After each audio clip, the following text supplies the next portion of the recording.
It's okay if it's like that, you think? Fine.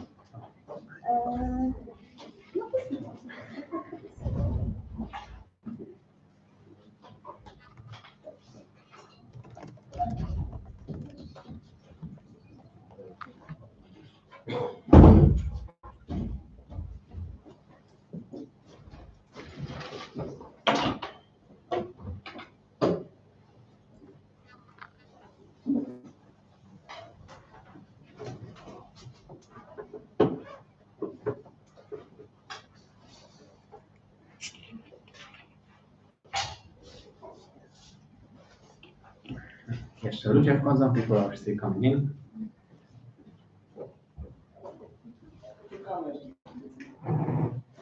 Także prosimy jeszcze o chwilkę cierpliwości. I've got some lesson one.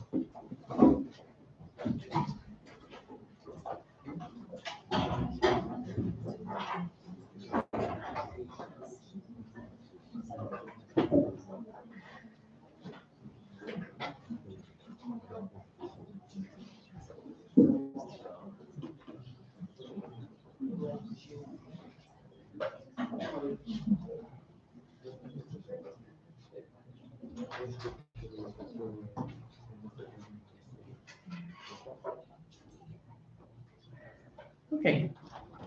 Chyba możemy zaczynać powoli, prawda? Także witamy Was wszystkich serdecznie. Ja się nazywam Piotr Planeta i będę tutaj tłumaczył dzisiejsze spotkanie. Jest ze mną Bhante Sunyo i zostałem właśnie poproszony też, żeby troszeczkę opowiedzieć o tym, kim Bhante jest. I może też kilka słów o tym, jak się tutaj znalazł. Także Bhante ogólnie oznacza coś jak czcigodny w języku Pali, czyli w języku takim klasycznym, starożytnym języku buddyzmu. I Bhante Sunyo jest mnichem buddyjskim, bhikkhu. Jest uczniem Ajahna Brahma, którego pewnie kojarzycie. Mieszka razem właśnie w tym samym klasztorze, w klasztorze Bodhinyana w Australii. Jest już mnichem 8 lat i mimo, że nie jest jeszcze adżanem, to jest uznawany za bardzo dobrego mnicha. Też ma ogromną wiedzę na temat tekstów palijskich, na temat sut. Opublikował też kilka takich artykułów dość mocno właśnie szczegółowych. Jeżeli jesteście tym zainteresowani, to na takim forum Sutta Central jest właśnie profil czcigodnego Sunyo i tam są linki do jego artykułów. I właśnie co go cechuje, tak powiedziałbym, no to właśnie ogromna znajomość sut i bardzo wielkie oddanie właśnie takiej czystej dhammie, właśnie jako praktyce po prostu medytacji, więc jest to bardzo... Właśnie czcigodny Sunyo jest takim mnichem, który nie rwie się, żeby być wśród ludzi, tylko praktykuje w samotności bardzo dużo, bardzo właśnie tak w duchu czystej dhammy, więc jest to też niesamowite, że jest tutaj z nami. I właśnie jak się tutaj znalazł? Jest to związane właśnie z powstającym Związkiem Wczesnego Buddyzmu, Polskim Związkiem Wczesnego Buddyzmu, czy Buddyzmu Theravady, ponieważ Ajahn Brahm wyraził zgodę. Ajahn Brahmali jest jakby główną osobą w to zaangażowaną, żeby właśnie w Polsce powstał klasztor buddyjski i żeby właśnie ta sangha z ramienia Ajahna Brahma powstawała w Polsce, więc jakby mnisi z tego klasztoru przyjeżdżają właśnie, żeby już zaczynać jakby tworzyć, żeby to się po prostu zaczęło stawać rzeczywistością. I właśnie Bhante odwiedza między innymi swoją rodzinę, później jakby w Holandii, ponieważ pochodzi z Holandii i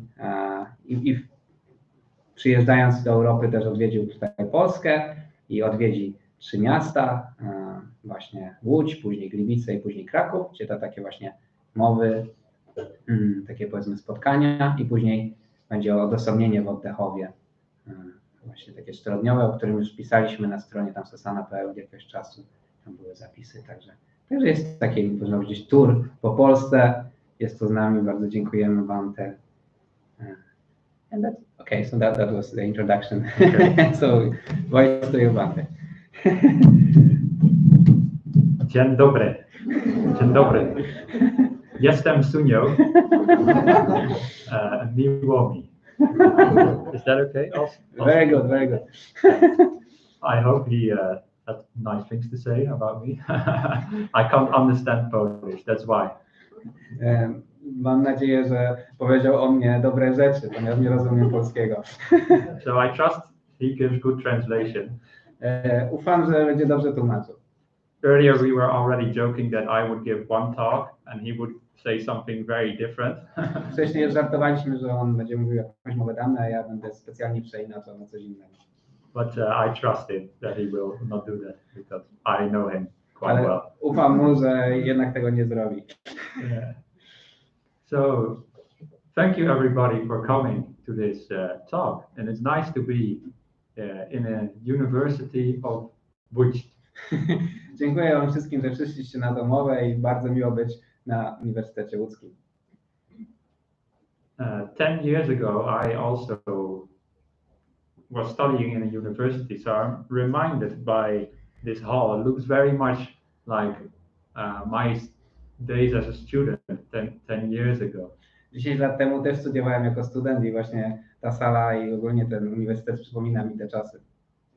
And the last time in university, I was also at this end of the class and not at that end, because of course you give your final presentation in university. 10 lat temu też byłem po tej stronie, ponieważ wtedy dawałem swoją prezentację. And after that presentation, I walked out the door of the university and it was snowing. I lived in the Netherlands, so we also get snow sometimes. Back then I lived in the Netherlands. And I walked out of the door and I felt so free. I 10 lat temu właśnie, kiedy dałem tą prezentację i wyszedłem i też padał śnieg, bo w Holandii też pada śnieg i czułem się tak wolny, kiedy wyszłem z uniwersytetu. And why did I feel so free when I walked out of the door of the university? Because already a couple of years before I decided that I wanted to become a monk. I dlaczego się poczułem taki wolny, kiedy opuściłem uniwersytet? I to właśnie dlatego, że już wcześniej postanowiłem, że chcę zostać mnichem. So a few years before I went to my parents, totally unexpected, said to them, "Hello, I'm going to become a monk." I wtedy poszedłem i powiedziałem moim rodzicom zupełnie niespodziewanie. Cześć, chcę zostać mnichem. And you can look at my face, how my parents reacted. Możecie zobaczyć moją twarz, jak zareagowali moi rodzice. They don't know about anything about Buddhism. Oni nic nie wiedzą o buddyzmie. Let alone their son becoming a monk. I dowiadują się, że ich syn chce zostać buddyjskim mnichem. So when I told them I wanted to become a monk and ordain, they said no. Kiedy powiedziałem im, że chcę zostać mnichem buddyjskim, powiedzieli nie. Nie. They said nie. So, because in our tradition of Buddhism, if you want to become a monk, you have to have permission from your parents. W naszej właśnie tradycji buddyjskiej, kiedy chcesz zostać mnichem, powinieneś mieć pozwolenie swoich rodziców. So I couldn't become a monk. So we made a deal. Nie mogłem zostać mnichem, więc zrobiliśmy deal. I would finish my studies and then I could do whatever I wanted to do after that. Mam tylko skończyć swoje studia i wtedy będę mógł zrobić cokolwiek zechcę. So 2 more years of study and then I walked out of the door after my final presentation and I felt so free because I finished that duty towards my parents. I minęły 2 lata jeszcze studiowania i właśnie dlatego wtedy poczułem się taki wolny. And 1 year later I was in Australia where I live now, putting on this exact same robe actually that I'm still wearing now. I rok później byłem już w Australii i włożyłem dokładnie tą samą szatę, którą mam teraz na sobie. So that was about 8 years ago now. I to było około 8 lat od tej chwili, 8 lat temu. And 10 years ago since I was in university. I 10 lat od kiedy byłem na uniwersytecie. But it's really nice to be back. Bardzo fajnie być z powrotem. Because now, compared to my last talk, there was a lot on the line when I did my final presentation. Wtedy, kiedy dałem tą prezentację, wiele było jakby na linii, wiele od tego zależało. And now there's nothing on the line for me. A teraz nie ma jakby nic na linii, może się stać cokolwiek. Maybe you'll be disappointed if it is not interesting or feel like a waste of your time. But for me, oh well, I'll just move on with my life. Być może dla was to będzie rozczarowujące, że mowa nie będzie zbyt dobra, ale ja po prostu idę dalej ze swoim życiem. No, but I'll try to keep it interesting, and we'll also engage the audience later with some questions and answers. Yeah. Ale postaram się, żeby było ciekawie i później również będziecie mogli się zaangażować, ponieważ będziemy mieć sesję pytań i odpowiedzi. Yeah, so keep your rotten tomatoes inside your bag. You don't need to when it gets bad, you know. Możecie trzymać swoje zgniłe pomidory w torbach i jak coś, to będziecie rzucać. So the way we are trained as monks to give these talks is to give them totally unprepared. Sposób, w jaki jesteśmy uczeni wydawać mowy, jest taki, byśmy kompletnie ich nie przygotowywali. As you might have noticed already. Jak możecie to zauważyć już w tej chwili. So we just improvise and let the feelings in our heart come out. Improwizujemy i pozwalamy wypływać temu z naszych serc. And when I was in university, my thesis advisor gave me some wonderful advice because he said, when I was to do my final presentation, he said, you know everything already, so you don't need to prepare much. I tak samo mój promotor na uniwersytecie dał mi taką radę, że właśnie, że już wiesz wszystko, że jakby ta cała wiedza już jest w tobie.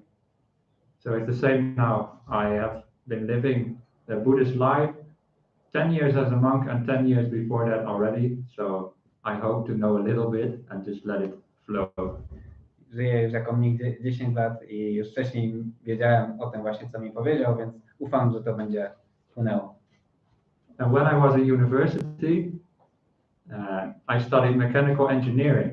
And from time to time, my student society would invite teachers or professors from other faculties or other outside of engineering. I studiowałem inżynierię mechaniczną, ale od czasu do czasu byli zapraszani profesorowie z innych dziedzin. And also we were encouraged to take some courses outside of engineering as well. Byliśmy zachęcani do tego, by realizować też kursy z innych dziedzin. So when people invite monks, they're like inviting a different perspective. And how do I put this? You invited me to give a lecture. It's like I'm trying to go and give you a different perspective, just like the teachers outside of engineering gave us a different perspective. Maybe you can put that better. I kiedy zapraszają mnichów, to właśnie po to, żeby pokazać inną perspektywę. Tak samo jak właśnie zaprasza się profesorów z innych dziedzin, by pokazali inną perspektywę. Tak samo jest tutaj i mam nadzieję, że on to powie lepiej. So I live a very different life from most people. Żyję zupełnie inne życie niż większość ludzi.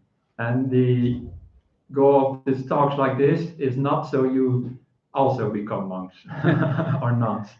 I celem tych mów nie jest, byście wy zostali mnichami lub nie.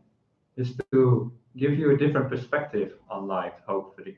Wydać wam, mam nadzieję, że po prostu da wam tą inną perspektywę na życie. Or just a tiny new way of looking at your life.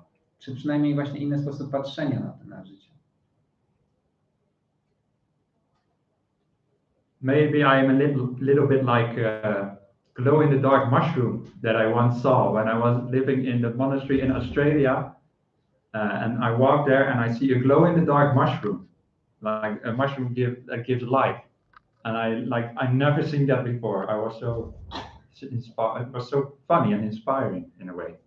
Yeah. No, może jestem trochę jak świecący grzybek, taki, który rośnie, bo widziałem takie w Australii i pomyślałem, o, ale świecący i inspirujący. That nature can be so funny that the nature makes that kind of thing. Natura może być bardzo zabawna, że tworzy takie rzeczy. So I'm like a funny glow-in-the-dark mushroom to you, maybe. Być może jestem dla was jak zabawny grzybek świecący w ciemności. Because I heard many of you never seen a monk before. Słyszałem, że wielu z was nigdy nie widziało wcześniej mnicha. Or at least not a Buddhist monk. Czy przynajmniej nie buddyjskiego mnicha. And some of you never heard anything about Buddhism before. I że niektórzy z was nigdy nie słyszeli nic o buddyzmie. So I was asked to talk a bit about what Buddhism is and about monk's life, just to let you see the glow in the dark mushroom a bit. Zostałem poproszony, żeby właśnie powiedzieć wam trochę o tym, czym jest buddyzm, kim jest buddyjski mnich, więc to będzie jak trochę ten właśnie świecący grzybek w ciemności. So you don't have to shave your hair afterwards. Nie musicie golić swojej głowy po tym wykładzie. Some people already have beautiful haircuts. Niektórzy z was już mają dobrze, bardzo ładnie ścięte włosy. But the rest can keep their hair. Ale reszta może zachować swoje włosy. So, yeah, as monks we live very different lives. There's nuns, by the way, as well in our society in Australia as well. Jako mnisi żyjemy zupełnie inne życie i w naszej społeczności są również mniszki. And when I live in the monastery, I'm not often reminded of how different my life is. Kiedy żyję w tej społeczności, nie często sobie zdaję sobie sprawę, czy przypomina mi się, że żyję tak inaczej. Because we are with 30 monks, 30, and also all the Buddhist people who come to visit the monastery, they know about monks already. Jest nas aż 30 mnichów i dodatkowo wszyscy ludzie, którzy przychodzą do klasztoru, wiedzą o naszym stylu życia. So I'm not reminded about that I actually live a quite funny life. Tak, w ten sposób jakby to jest tak naturalne, że jakby nie zdaję sobie sprawy na co dzień, że to jest aż tak inne życie. But I was yesterday when I took the flight from Australia to Warsaw. Właśnie wczoraj, kiedy przyleciałem do Warszawy z Australii, to była taka chwila, kiedy sobie przypomniałem. Because next to me was sitting a man from Qatar, and he was going to work in Poland, and we talked a little bit, just make some conversation, you know. Obok mnie siedział pan z Kataru i on właśnie jechał do Polski pracować i rozmawialiśmy po drodze. And I told him I hope when I step out of the airplane that the people will be there to pick me up. I miałem nadzieję, że kiedy wyjdę z samolotu, to będzie ktoś na mnie czekał. Because I have no money at all and no phone also. Ponieważ nie mam ani pieniędzy, ani telefonu. So I'm like a little baby. Jestem jak małe dziecko. Totally lost if people don't come and pick me up. Całkowicie zagubiony, jeśli ktoś nie przyjdzie mnie odebrać. Yeah, so that's one thing we do as monks. To jest jedna rzecz, którą robimy jako mnisi. We don't have money and we don't, well, we do have phones but in the monastery, but I don't have a phone myself. Ponieważ nie mamy pieniędzy i nie mamy telefonów. Co prawda mamy telefon w klasztorze, ale nie mam go jakby indywidualnie. And we live without money, so we can live a simple life. Żyjemy bez pieniędzy, więc możemy żyć bardzo proste życie. Because if you don't have any money, you cannot desire anything to buy. Like when I was in the airport shops, all the people, look, what can we buy? Tax free! You know? Jako mnich nie ma sensu, bym pragnął, żeby sobie coś kupić, a nie jak właśnie ludzie na lotnisku, którzy mogę coś kupić bez podatku. But I cannot buy it. Ja nie mogę tego kupić. Because no money. Ponieważ nie mam pieniędzy. So I instead went into the prayer room that they have in the Qatar airport for the Muslims. A więc poszedłem do takiego modlitewnika, który mają tam w Katarze. Yeah, it's really nice. It's really peaceful in there. All the people come to pray. But monks, we're from a different religion. I'm a Buddhist. They were all Muslim, but we share the same quiet place. I to był jakby taki modlitewnik muzułmanów i mimo, że byliśmy właśnie z innej religii, to jakby razem byliśmy w jednej ciszy. But why I was reminded why my life is different is when I told that person in the airplane about me having no money and no phone, they were just like my parents when I told them I was going to be a monk. I właśnie zorientowałem się po tym, że jak bardzo wiodę inne życie, ponieważ kiedy powiedziałem temu panu, że nie mam pieniędzy, nie mam telefonu, to jego reakcja była podobna jak moja rodziców na to, że chcę zostać mnichem, czyli bardzo zdziwiona. That's the problem when you have to talks with me, you have to do that kind of thing. To jest problem dla ciebie, kiedy musisz dawać, jakby tłumaczyć moją mowę, będziesz musiał robić takie miny. So, where was I going with this? Yeah, so I was reminded living a different life, and I want to talk a bit more about this, so you can maybe look at your life a bit differently. I właśnie wtedy sobie przypomniałem, że faktycznie żyję inaczej i o tym będę chciał mówić, bo to może właśnie dać wam refleksję, by być może spojrzeć inaczej na swoje życie. Because what is Buddhism all about? Buddhism is about becoming happy. Ponieważ o czym tak naprawdę, jaki jest sens buddyzmu? Sensem buddyzmu jest to, by po prostu stawać się szczęśliwym. And since I am in a university now, I'm coming to this. I ponieważ jestem na uniwersytecie, to coś namaluję.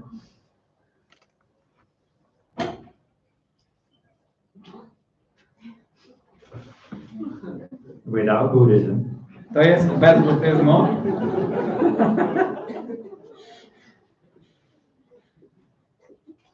With Buddhism. To jest z buddyzmem. With extra Buddhism. Z ekstra buddyzmem. So Buddhism is about being happy. Buddyzm jest po prostu o tym, by być szczęśliwym. The Buddha lived 25 centuries ago, and he was a human being, just like all of us. Buddha żył 25 wieków temu i był człowiekiem, tak samo jak my. And he taught people how to move away from suffering in life and become more at peace with life. Mówił o tym, jakby nauczał ludzi o tym, w jaki sposób odchodzić od cierpienia i żyć w pokoju. And to find happiness not in the material world outside, but to find happiness inside our own heart. Uczyłby nie szukać jakby zadowolenia w świecie zewnętrznym, w świecie materialnym, tylko w naszych własnych sercach. So that's why monks, we cannot go tax-free shopping. Dlatego nie mówimy jako mnisi, nie robimy zakupów bez podatków. Because we are encouraged to find the happiness inside of our heart and not happiness in the Dolce & Gabbana shop. Or what is it called? Dolce & Gabbana, is that a shop? I don't know. Right.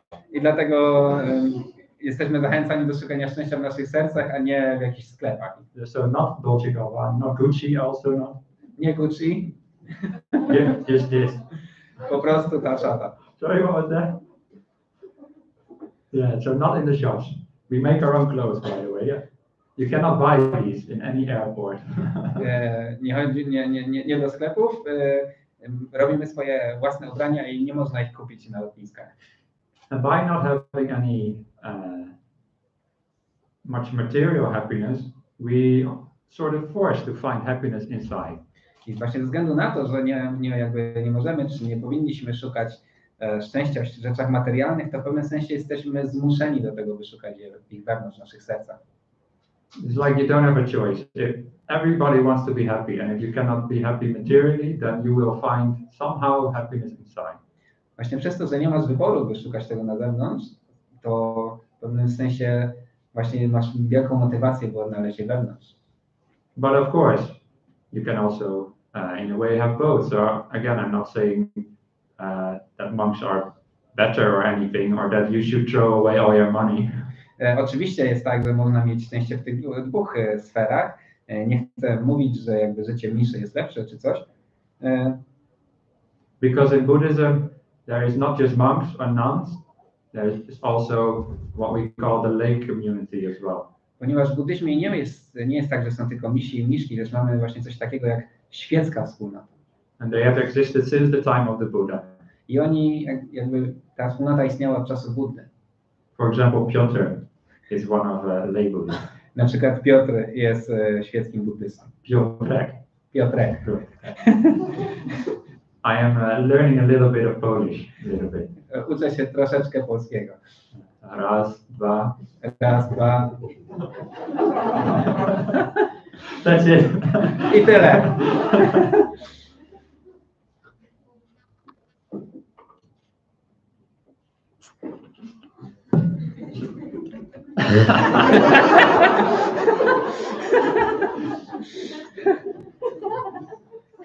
No, cheers. Na zdrowie. Na zdrowie. Just water, by the way. To tylko woda. Because amongst we also cannot drink alcohol also. Jako mnisi nie możemy też pić alkoholu. Like when my father, when I was younger, little boy like this, my father and my mother took me and my brother often to holidays in Belgium. Jak byłem młody, to moi rodzice zabierali nas na wakacje do Belgii. And then my father used to love to visit the monasteries where they brew the beer. I ojciec zabierał nas do klasztorów, w którym ważyli piwo. The Christian monasteries, where the Trappist monasteries. To były zakony chrześcijańskie, zakony trapistów. And then my father would look at how do they make the beer, and he go taste the beer. I ojciec szedł do tych klasztorów patrzeć, właśnie obserwować, jak ważą to piwo i smakować je. But I always look at the monk. What is the monk doing? And I'm always interested in the monks. Ale ja zawsze patrzyłem na mnichów, byłem zainteresowany, co robią ci mnisi. So maybe it was already born in a young age that I was going to be a monk. Być może od dziecka miałem taką inklinację, by zostać mnichem. Maybe I should have told my parents earlier. Być może powinienem powiedzieć moim rodzicom już wcześniej. But no, I studied for a while and then became a monk.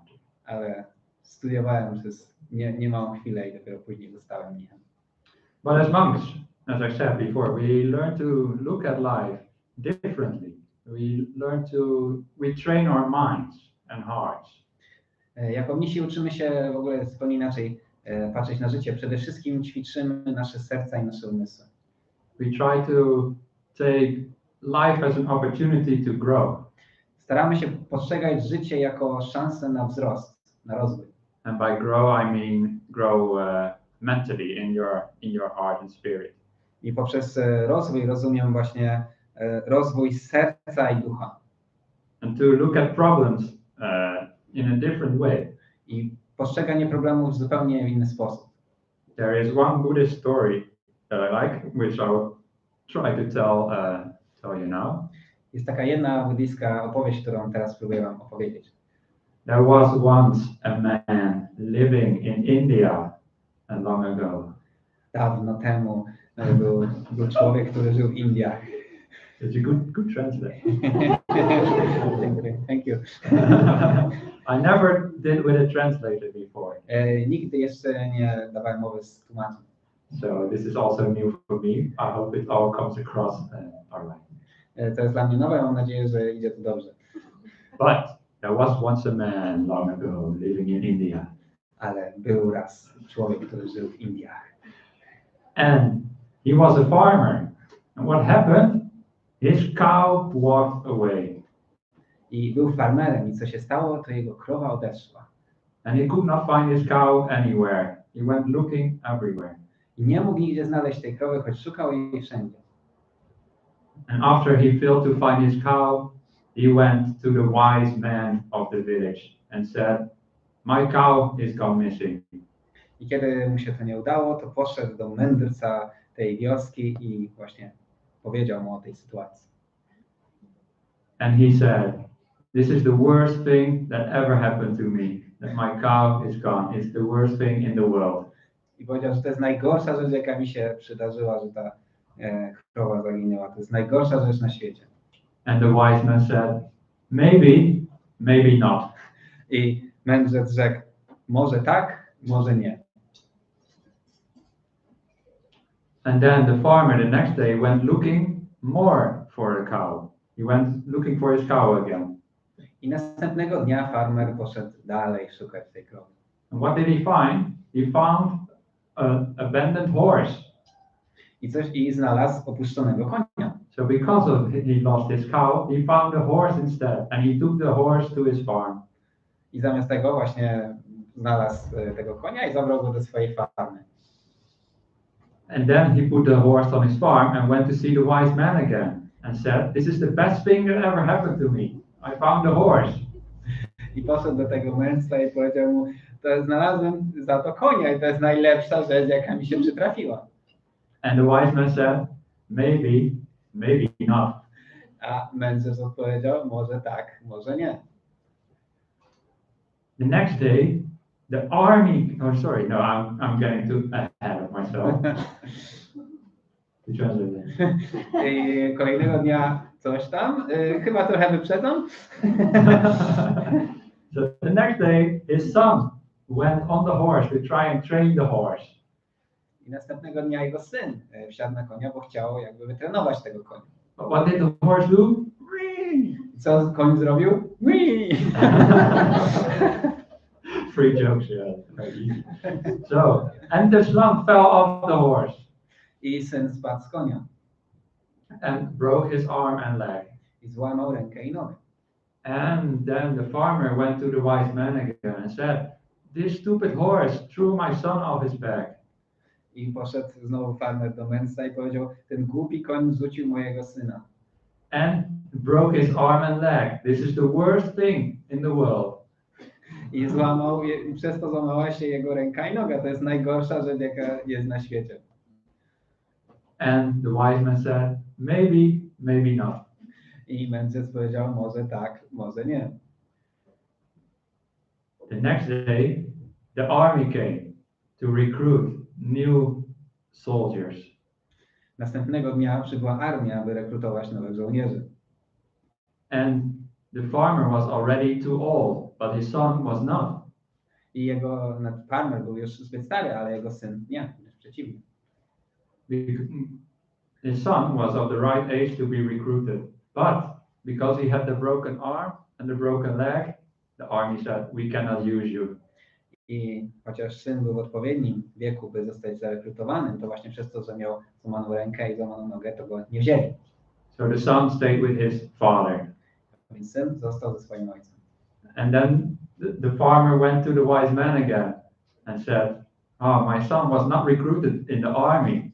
This is the best thing that ever happened to me. I wtedy jakby farmer poszedł znowu do mędrca i powiedział, w związku z tym, co się stało, mój syn nie został zarekrutowany do armii. To jest najlepsza rzecz, jaka mi się przytrafiła. And the wise man said, może nie? Może tak. Może tak. I mędrzec powiedział, może tak, może nie. Może nie, może tak. And the moral of this story is, the things that happen to us in life, we often judge them straight away. Morał jest taki, że jakby sens tej historii jest taki, że bardzo szybko osądzamy rzeczy, które przytrafiają nam się w życiu. But we don't often know the long-term consequences of things. Ale często nie znamy ich właśnie długofalowych konsekwencji. And when I was driving up to the airport in Australia, the driver who lives in the monastery also told me something. I kiedy jechałem na lotnisko w Australii, to osoba, która prowadziła samochód, też mi coś opowiedziała. He told me that his mother was always interfering in his life. Mówił, że jego mama zawsze wpływała mocno na jego życie. His mother always tried to stop him doing things that he wanted to do. Że jego mama zawsze zatrzymywała go, jakby powstrzymywała go od robienia rzeczy, które chciał robić. Even when he had girlfriends, his mother would go to the girlfriends and tell all bad stories about him. Nawet jeśli miał jakieś dziewczyny, to jego mama chodziła do jego dziewczyn i opowiadała mu o nim złe historie. He was like, this is the worst thing that ever happened. I on wtedy właśnie mówił, że to jest najgorsza rzecz, jaka mi się przydarzyła. And then I said, maybe not. I wtedy on powiedział, you said that? Well, sort of. Yeah, and then i wtedy Bhante właśnie powiedział, może tak, może nie. Because I said to him, maybe if your mother didn't chase away some of your girlfriends, you would now not be in the monastery. I być może, jeżeli właśnie mama by nie odstraszyła twoich dziewczyn, to być może nie byłbyś teraz w klasztorze. And then he went, that's right, I never thought of it like that. I on wtedy, naprawdę tak jest, nigdy nie myślałem o tym w ten sposób. I only saw the negative side of that. Widziałem tylko negatywną stronę tego. But everything in life always has bad things and good things. Ale praktycznie wszystko w życiu ma dobre i złe strony. This talk also has bad things and hopefully also good things. Ta mowa też ma złe strony i mam nadzieję też dobre.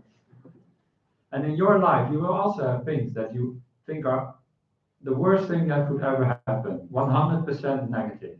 I w waszych życiach też macie rzeczy, które uważacie za najgorsze, 100% negatywne. But maybe there's also good sides that you cannot see. Ale być może te rzeczy też mają dobrą stronę, której teraz nie widzicie.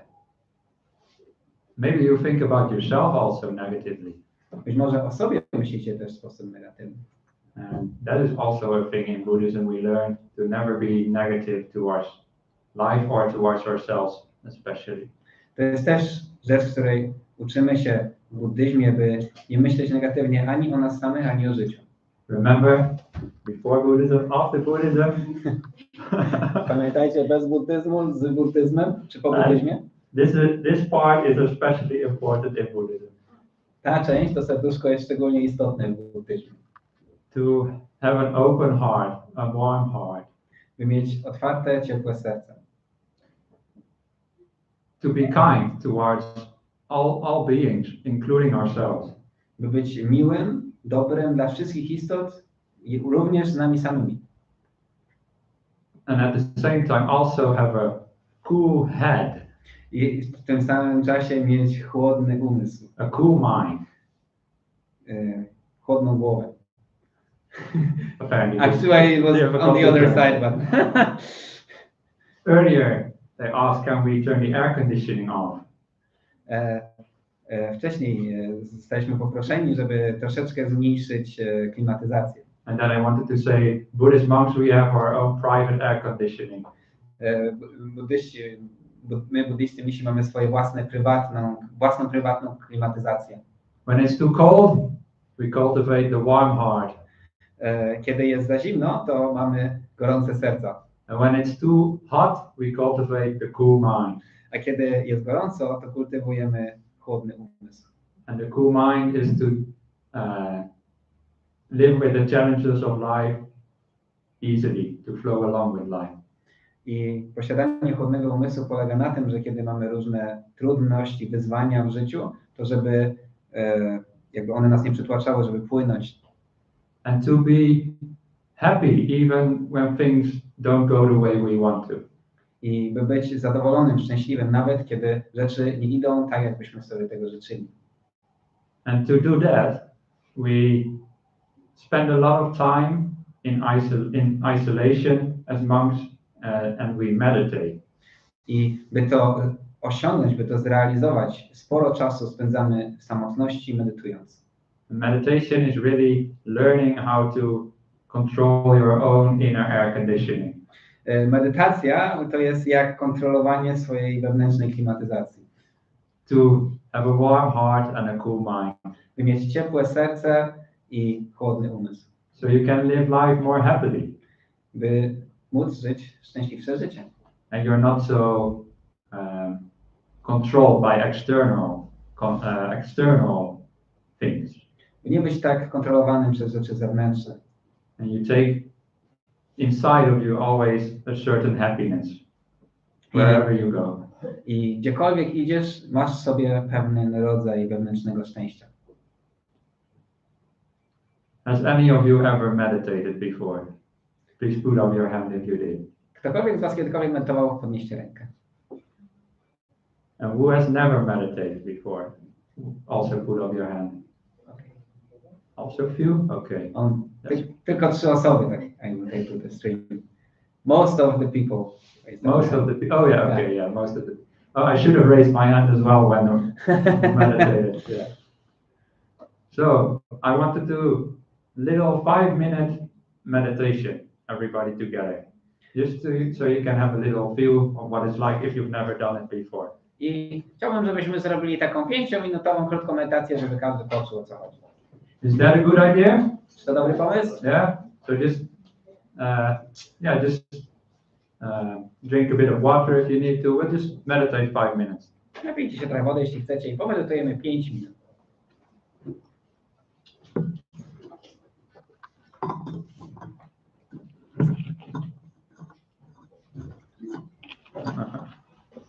Everybody's drinking water just because I say so. Każdy pije wodę, bo tak powiedziałem.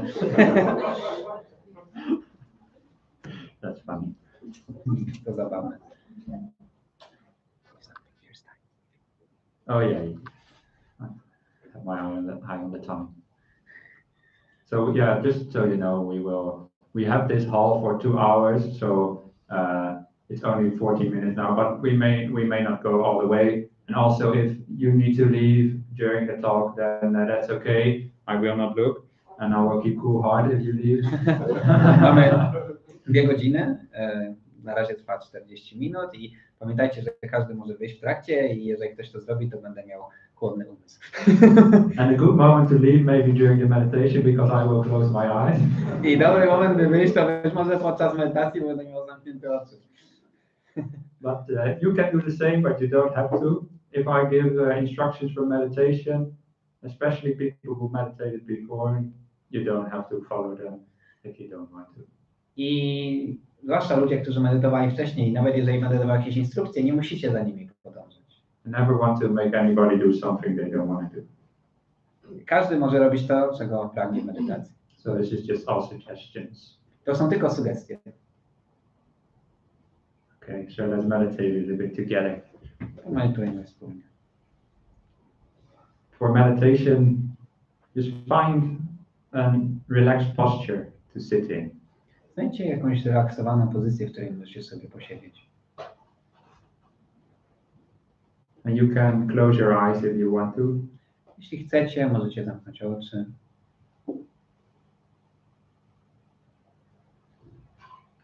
By closing our eyes, we shut out a part of the world, so our experience becomes a little bit more peaceful.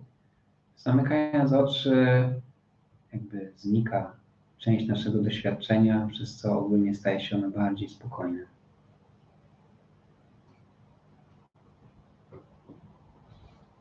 And we bring our attention to whatever is happening here and now. I kierujemy swoją uwagę ku temu, co dzieje się tu i teraz. To the sounds that we hear outside. Do dźwięków, które słyszymy.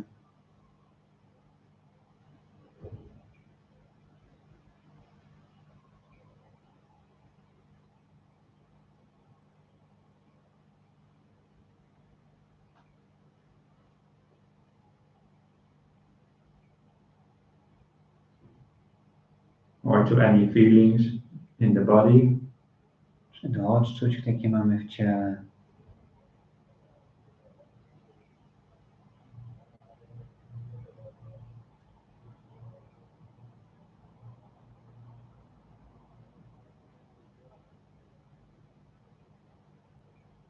To just be here in this moment. Po prostu być sobie tutaj w tej chwili.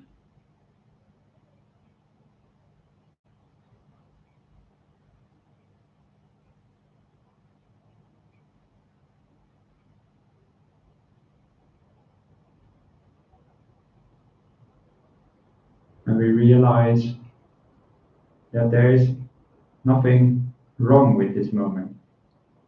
I zdajemy sobie sprawę, że nie ma nic złego, nic niewłaściwego w tej chwili.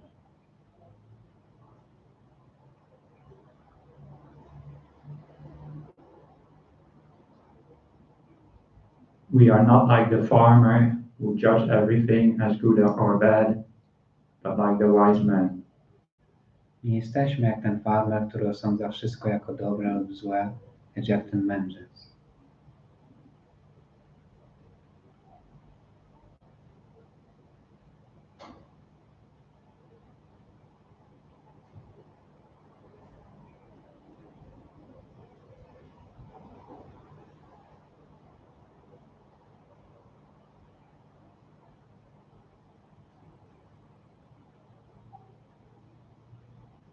And we know that we can be happy in this moment.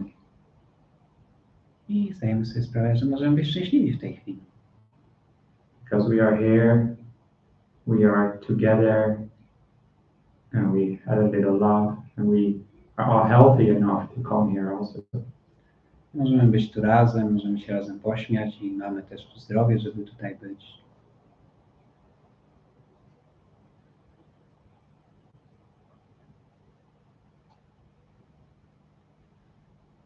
So this moment is really all we need.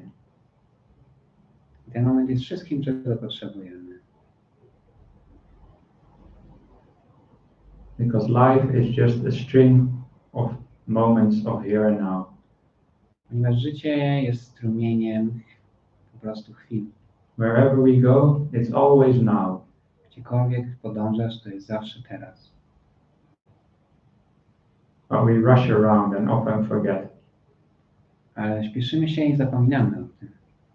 So meditation is really coming back to this place of here and now. I medytacja jest procesem powracania do tego miejsca tu i teraz.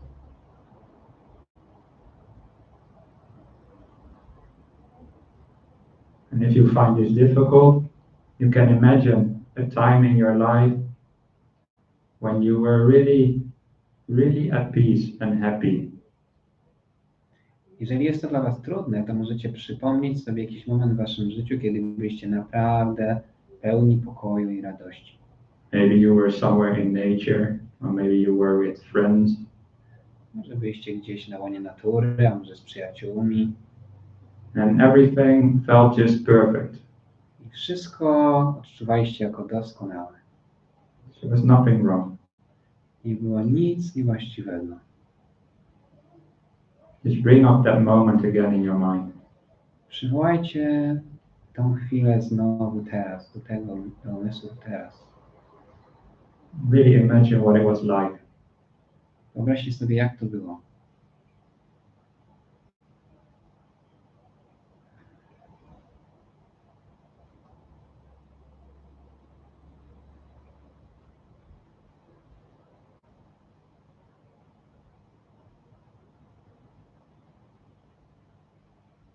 I imagine lying in the grass long time ago with my friends.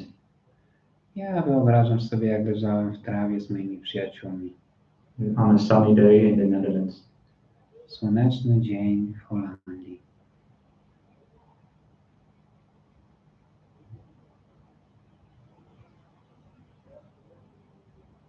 And try to bring up that feeling that everything was okay. I próbuję właśnie przywołać to uczucie, że wszystko było ok.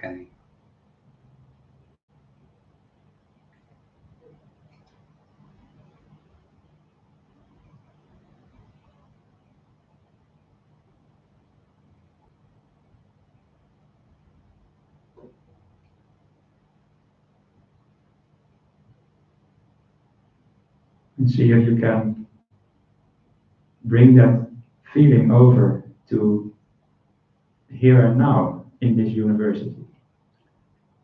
Zauważcie, czy możecie przywołać to uczucie teraz, do tej chwili na tym uniwersytecie. Everything right here is also okay. Wszystko tutaj jest także ok.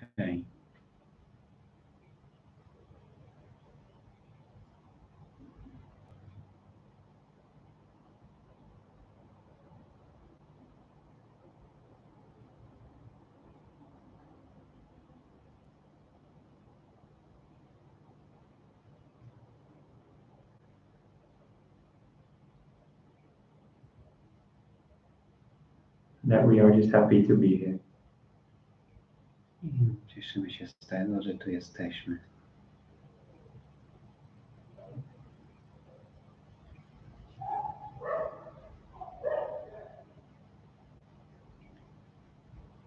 So that is a little introduction to meditation. To jest takie małe wprowadzenie do medytacji. And usually I have a bell to signify the end of a meditation. Z reguły mam dzwonek, który symbolizuje koniec medytacji. But now I don't, so I just say ding. Ale teraz go nie mam, więc po prostu mówię bing. You can open your eyes again. I możecie znowu otworzyć oczy. So that's just a little, maybe you got a little taste of what it's like to be a Buddhist monk. I to właśnie było takie malutki smaczek, jak to jest być buddyjskim mnichem. Because if you had a little taste of peace and freedom in this meditation, I hope you did. Maybe not. Doesn't always work. Może, mam nadzieję, że mieliście jeden malutki właśnie taki smak wolności i pokoju. Choć nie jest to konieczne, nie zawsze to się dzieje. But if you did, imagining, amplifying that feeling 1000 times. Ale jeżeli poczuliście to uczucie, to wyobraźcie sobie, że staje się ono 1000 razy potężniejsze. And that is what we call enlightenment in Buddhism. I to jest to, co nazywamy przebudzeniem w buddyzmie, czy oświeceniem. And you are so at peace, so happy that nothing in life will ever disturb you again. Jesteś tak szczęśliwy i w takim pokoju, w takim spokoju, że już nic w życiu ci nie przeszkadza. That's what we monks aim for. To jest cel bycia mnichem. So, I think that is enough talking from me right now. Maybe we should do some questions and answers. I wydaje mi się, że to jest wystarczająco już mówienia z mojej strony i możemy przejść do sesji pytań i odpowiedzi. I try to always, even in the lightest of talks, also integrate the deepest of subjects as well. Nawet w najbardziej takich lekkich mowach staram się jakby wpleść takie głębsze nauki. So you don't walk out of this hall and like, I still don't know what Buddhism is about. He didn't really tell us the truth. Żebyście nie odeszli z takim uczuciem, że kompletnie nie wiem, czym jest buddyzm. But I did at the end when I told you about the highest peace. Ale powiedziałem, kiedy powiedziałem wam na końcu o tym najwyższym pokoju. So hopefully I said some things that might be useful to you. Mam nadzieję, że powiedziałem jakieś rzeczy, które będą dla was przydatne. Maybe I was a bit like the glowing mushroom that you look like and you learn something from. Może byłem jak ten świecący grzybek, na którego patrzysz i coś się od niego uczysz. And if not, then I keep cool heart. Jeżeli nie, to zachowuję chłodny umysł. So, thank you all for listening. Dziękuję wam za uwagę. Dziękuję. And what is for listening? Dziękuję. Dziękuję za uwagę. Dziękuję za uwagę. I tried to learn. And now maybe we should do a little bit of questions and answers I was asked to do. Byłem poproszony, by zrobić sesję pytań i odpowiedzi, także przejdziemy do tego teraz. If anybody wants to ask anything about Buddhism or about anything else really, people ask us the weirdest of questions sometimes, so don't be afraid to ask you anything. I might not have an answer to everything, but I'll do my best. Jeżeli chcecie zapytać o cokolwiek związanego z buddyzmem czy z czymkolwiek innym, to czujcie się zaproszeni i ludzie często zadają nam najdziwniejsze pytania, więc nie krępujcie się i być może nie na wszystko będę miał odpowiedź, ale postaram się. So, does anybody have any questions? Czy ktokolwiek ma jakiekolwiek pytania? Okej. Mamy kogoś, kto podał mikrofon? O, Adrian. Adrian. They are putting this live on the internet with this computer. That's why we need a microphone.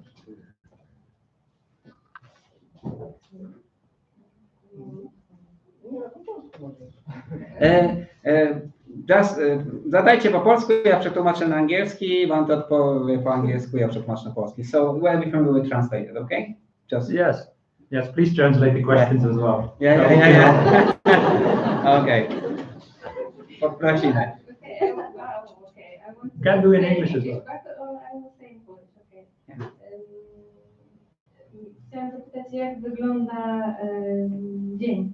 Jak wygląda taki mniejszy dzień po prostu? Jak od rana, że się zaczyna właśnie medytacją i jak się kończy na ten So she wants to ask about how the day of the Buddhist monk looks like. Do you start your meditation and also how it starts and how it ends? So in general. Oh, it starts really difficult. Zaczyna się bardzo ciężko. With waking up. Musimy się obudzić. No, it's not that difficult actually. Nie, to nie aż tak trudno. And it ends really easy with going to bed. Kończy się bardzo łatwo, bo idziemy do łóżka. The Our days look really different. Not every day is the same. Nasze dni są różne, nie każdy dzień wygląda tak samo. But I'll give you a little rundown of an average day if you want. Ale przedstawię wam taki zarys. So we wake up early in the morning and then do a little bit of meditation. Wstajemy wcześniej rano i robimy trochę medytacji. And then all the monks, we all live in our own little hut throughout the forest. I każdy mnich żyje w takiej małej chatce, które są rozsiane w lesie. We are all like little hermits living in our own little house. Jesteśmy jak tacy mali hermici, tacy asceci, którzy żyją sobie w takich małych domkach. But we also come together often for meetings. Ale również często zbieramy się na różnych właśnie zgromadzeniach. So after the morning meditation, we come together on the ordinary days for the work meeting. Na przykład spotykamy się na takich zgromadzeniach, w których pracujemy. And then the work monk who shares out the work that is to be done. I wtedy ten mnich, który odpowiada za to, jakby mówi każdemu, co ma do zrobienia. Because just like what I would call normal people, we also have work to do. Tak samo jak nazwą to normalni ludzie, też pracujemy. Because just by meditation, your toilet doesn't get clean. Od samej medytacji wasza toaleta nie staje się czysta. And yeah, we make the toilets just as dirty as normal people also. I nasze toalety się brudzą tak samo jak normalnych ludzi. So we clean the toilets, for example. That's one job we have to do, and there's many other jobs we have to do as well.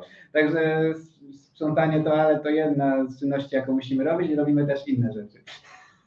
Like maintaining the buildings we do ourselves, or making new buildings, or also office work we have to do even. Na przykład musimy zajmować się utrzymywaniem właśnie tych budynków, które mamy, budujemy nowe budowle, też prace takie biurowe wykonujemy. Because I said before, I don't have a phone, but even as monks, it's impossible to get out of the modern life with internet and everything. Ponieważ jako mnich nie mam takiego swojego indywidualnego telefonu, ale i tak nie jesteśmy w stanie się jakby totalnie oddzielić od tego współczesnego świata z internetem i tym wszystkim. So in the morning, we get given work and all the monks do their individual jobs. A więc rano jakby właśnie dzieli się ta praca między mnichów i każdy mnich wykonuje tą, która została mu zlecona. Some do the cleaning of the toilets. Niektórzy czyszczą toalety. Or whatever they call cleaning. czy cokolwiek nazywamy czyszczeniem. Maybe my standards are higher than some of the cleaners. Może moje standardy są wyższe niż niektórych. And some do the office work. You call higher or lower standards? My standards may be higher because sometimes it's that cleaning. I don't call that cleaning. Okay. What they do. Okay. I moje są wyższe, bo czasami jak widzę, jak niektórzy czyszczą, to mam takie, że moje są trochę wyższe. But that's okay, I don't mind. Ale to okej, nie przejmuję się tym. Because I use a different toilet anyway. Ponieważ i tak używam innej toalety. I clean myself. Którą czyszczę sam. Why am I telling this? I don't know. Dlaczego mam to mówię, nie mam pojęcia. I told you we don't prepare, but yeah. Mówiłem wam, że nie przygotowujemy tej mowy, ale no. Anyway, I usually do construction work. Tak z reguły ja robię takie konstrukcyjne prace. In the workshop, like the maintenance of the buildings, we have lots of buildings. All the little monks have their huts, and we have a gathering hall and a dining hall and toilets and everything. Po prostu bardziej pracuję w warsztacie z mnichami, którzy zajmują się takimi rzeczami nad utrzymywaniem rozmaitych budowli. But luckily, we only have to work in the morning, and after the morning work, we have our lunch. Na szczęście pracujemy z reguły tylko rankami i później mamy wspólny lunch. And another way monks make life more simple is that we can only eat between sunrise and noon, when the sun is the highest point. I co jest kolejnym takim uproszczeniem, jeszcze bardziej takim minimalizmem życia mnichów, jest to, że możemy jeść tylko i wyłącznie od świtu do południa, takiego południa, kiedy słońce jest w zenicie. So the lunch is also our last meal of the day, so it's usually quite big. I w związku z tym nasz lunch jest ostatnim posiłkiem każdego dnia i w związku z tym ten lunch jest dość syty. And after lunch, by the way, when we have lunch, we also don't cook ourselves. We cannot cook as much. Jako mnisi nie możemy gotować, więc te lunch jemy taki, jaki się nam oferuje. So people come to the monastery and they bring food to us every day. Codziennie ludzie przychodzą do klasztoru i oferują nam jedzenie. And this is to create a connection between the monks and the lay people. I to jest tak zrobione, żeby właśnie tworzyć takie połączenie między mnichami a ludźmi świeckimi. All these rules were laid down by the Buddha 25 centuries ago. 25 wieków temu Buddha ustanowił te zasady. And the rule that monks cannot cook for themselves is to ensure that we always keep contact with the lay community. I ta zasada właśnie, by mnisi nie gotowali sobie sami, jest właśnie po to, by mnisi zawsze musieli utrzymywać kontakt z ludźmi świeckimi. So the lay community can keep an eye if the monks are still behaving okay. I przez to ludzie świeccy mogą jakby mieć oko na mnichów, czy praktykują właściwie. So we don't create isolated communities where everything goes wrong. Tak więc nie możemy tworzyć takich izolowanych społeczności, gdzie wszystko może się rozsypać. We always make sure that we are, although we live a very isolated life, that we also very much connected with people. Choć z jednej strony żyjemy jakby odizolowani, to z drugiej strony jesteśmy bardzo silnie połączeni. So after the lunch, we go back to our huts and do our own meditation again, or studies of the Buddhist text. I po lunchu wracamy do swoich kuti, do swoich chatek i tam albo praktykujemy dalej medytację, albo studiujemy buddyjskie teksty. Then in the evening, usually also meditation, but sometimes there is also a talk by our most senior monk. I wieczorem z reguły też medytujemy, ale czasami wtedy są właśnie mowy dhammy, takich najstarszych mnichów. Whose name is Ajahn Brahm, some of you might know. Najstarszego mnicha i jego imię jest Ajahn Brahm, jak pewnie wiecie. I heard Ajahn Brahm very popular in Poland. Słyszałem, że Ajahn Brahm jest bardzo popularny w Polsce. That one video on the YouTube, Polish YouTube, has more than 1 million views. Że jedno wideo Ajahna Brahma na polskim, jakby w polskim tłumaczeniu ma ponad 1 milion wyświetleń. And then I thought I gotta meet these people. I wtedy pomyślałem, muszę spotkać tych ludzi. Not really, I only learned today. But I already knew that Buddhism was very popular in Poland. Tak naprawdę to dopiero teraz się dowiedziałem tego, że ma aż tyle wyświetleń, ale już wcześniej wiedziałem, że jest popularny. But not many monks or nuns in Poland. Ale nie ma w Polsce wielu mnichów czy mniszek. And one idea that is started to sort of sprout in our monastery is maybe to start a monastery also in Poland. I właśnie taką jednym pomysłem, który kwitnie w naszym klasztorze, jest to, by stworzyć klasztor w Polsce. Piotrek will talk a bit more about that later. I Piotrek będzie mówił o tym później. What was I saying? So Ajahn Brahm really popular, and even video of somebody silly like me put it on the YouTube, 75,000 views. I Ajahn Brahm jest bardzo popularny i nawet wideo takiej osoby jak ja miało już 75,000 wyświetleń. I don't know about my talks, but if so many people watch Ajahn Brahm talks, I say there's many wise people in Poland. Kiedy ludzie oglądają wideo Ajahna Brahma, powiedziałbym, że jest wielu mądrych ludzi w Polsce. So in the monastery sometimes we have talks by Ajahn Brahm as well. Can you repeat? In the monastery in the evening we sometimes have talks by Ajahn Brahm. I Also, w naszym klasztorze właśnie wieczorami też mamy mowy dane Ajahna Brahma. which usually go a bit deeper than on what's on the YouTube, but very much the same ideas. I one są trochę głębsze niż te, które są na YouTubie, ale generalnie są to te same idee. Because in Buddhism we have no secret teachings. Ponieważ w buddyzmie nie mamy jakby sekretnych, ezoterycznych nauk. I heard there is a religion called Scientology. Słyszałem, że jest religia, która nazywa się Scientologia. And you have to pay to get the deepest teachings. I musisz tam płacić, by dostać te głębsze nauki. And the more you pay, the more higher teachings you get. I im więcej płacisz, tym głębsze dostajesz nauki. And apparently also the more you pay, the sillier the teachings get. I podobno im więcej płacisz, tym głupsze są te nauki. I don't know if you know anything about it, but I recommend to not check it. Nie wiem, czy cokolwiek o tym wiecie, ale polecam wam tego nie sprawdzać. But in Buddhism we don't have that. We share all the teachings with everybody. Ale w buddyzmie tak nie mamy. Dzielimy się wszystkimi naukami ze wszystkimi. But we only give teachings what people are ready for. Ale dajemy te nauki, na które ludzie są gotowi. So the monks generally a bit more ready for deeper teachings, so we get the deeper teachings. I mnisi z reguły są bardziej gotowi na głębsze nauki, więc z reguły dla mnichów są głębsze mowy. But it's not like they are secret or anything. Ale to nie tak, że one są sekretne czy cokolwiek. Everything that Ajahn Brahm teaches us, somewhere you can find it on the internet or in books as well. I również te rzeczy możecie znaleźć w internecie czy w książkach.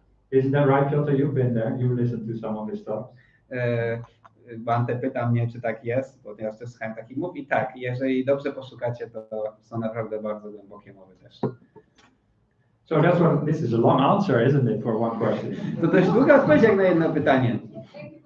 Yeah, no, that's all right. I just think that there's opportunity to share a bit more. Yeah. I can ask you what was the best advice what Ajahn Brahm gave you or teaching? What was the best what you remember for all your life? Oh yes. What is the best advice that he gave me? Yeah, please translate. Tutaj jest pytanie właśnie, jaka była najlepsza rada, którą zapamiętałeś na całe życie, jaką dał ci Ajahn Brahm?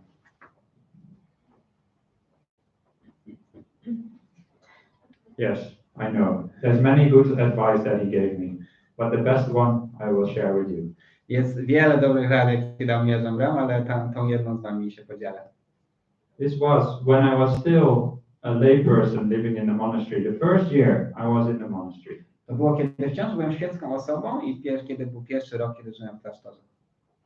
Because before you become a monk, you live at least 1 year just in the monastery, but as a layperson, as a normal person. Ponieważ w tym klasztorze jest tak, że jeżeli chcesz zostać mnichem, to minimum 1 rok musisz najpierw jako osoba świecka żyć razem z nim.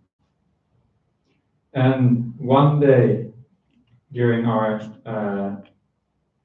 one time a year we have a long retreat. When 3 months we stop most of the work and live very simply. And one day I was really struggling. I każdego roku mamy takie 3 miesiące odosobnienia, w których żyjemy jeszcze prościej, bardziej skupiając się na praktyce medytacji. I jednego dnia było mi naprawdę ciężko. Because I started to realize that meditation is not so much about developing new things. Ponieważ zorientowałem się, że medytacja tak naprawdę nie polega na rozwijaniu nowych rzeczy, but opening your heart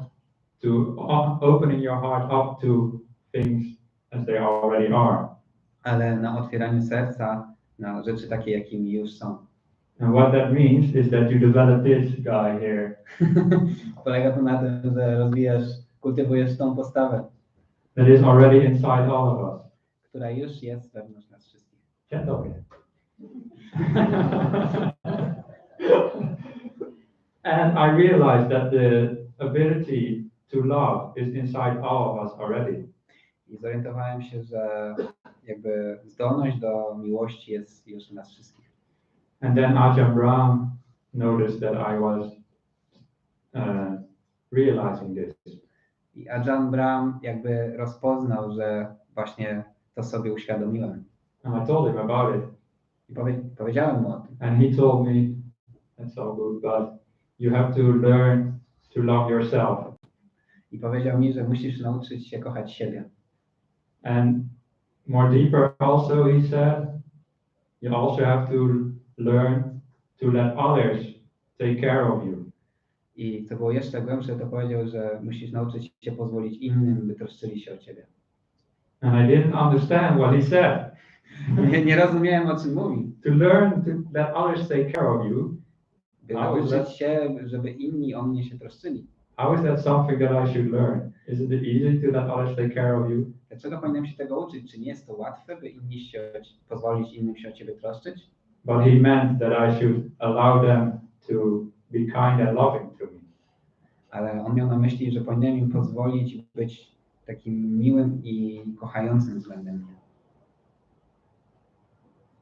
And a couple of days later, I realized when I was still struggling and I was sitting outside, just really, really not down, but I was crying a bit. I kiedy kilka dni później właśnie siedziałem na zewnątrz i wciąż zmierzyłem się ze swoimi trudnościami i płakałem wtedy. And then a man named Richard came up to me and he just gave me a cup of tea. I wtedy pan, który nazywał się Richard, podszedł do mnie i dał mi kubek herbaty. And then I understood. He was just giving this to me out of the kindness in his heart. I wtedy zrozumiałem, że on dał mi tą herbatę po prostu właśnie z takiej miłości, z takiej uprzejmości w jego sercu. And that it was my privilege to accept it from him. I że to był jakby w pewnym sensie zaszczyt, że mogę przyjąć od niego tą herbatę. So that he could share something and be happy and show his love. Że to była zasługa, że on mógł jakby właśnie okazać tą dobroć względem mnie. Because as monks, we don't have money, which means we cannot buy anything, so we always rely on other people for our food. Ponieważ jako mnisi nie możemy sobie nic kupować, więc zawsze musimy polegać na ludziach świeckich w kontekście właśnie żywienia. And you might think, oh, that's an easy life. I możecie myśleć, że ale łatwe życie. But in a way that is really, really difficult. Ale w pewnym sensie jest to bardzo, bardzo trudne. Because everybody wants to be self-reliant. Ponieważ każdy chce polegać na sobie. And it's really sometimes difficult to accept the loving gestures of other people. I w pewnych kwestiach jakby nie jest to takie łatwe, żeby cały czas jakby przyjmować te. So I'm still practicing that advice from Ajahn Brahm all those years ago. I zacząłem praktykować tą radę Ajahna Brahma wtedy lata temu. To let other people be kind to me. By inni ludzie mogli być dla mnie mili. Sometimes it's those simple advices that go really deep. Czasami te najprostsze rady naprawdę głęboko docierają. And you can practice your whole life. Które możesz praktykować przez całe życie. I couldn't say more about that, but maybe there's some other questions as well. Mógłbym mówić o tym więcej, ale może jeszcze przejdźmy do innych pytań. And if anybody wants to leave, as I said before, it's no problem at all. Właśnie tak chciałam też powiedzieć, że życie nas, że tak powiem, woła. Aczkolwiek myślałam, że to najgorzej, że będziemy musieli w środku wyjść, a teraz może tak, może nie. Super.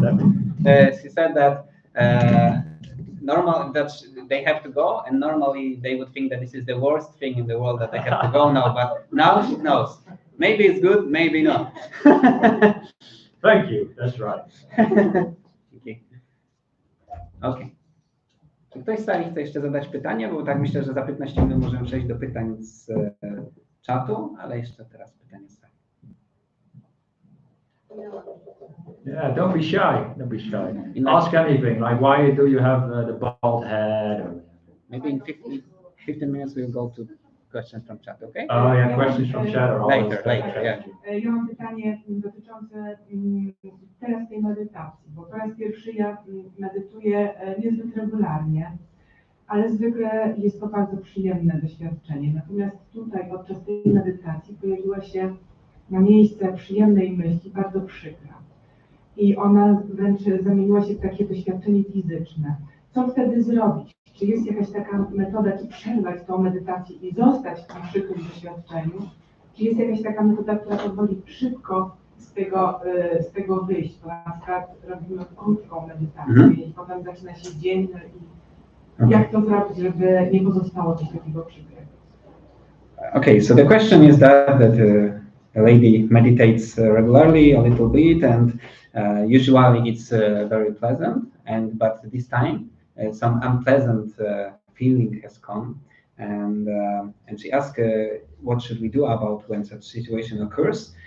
Should we like stay with that, or is there any technique to like quicker get out of it? And especially when the meditation is short, so we are not left with it, or should we just remain with it?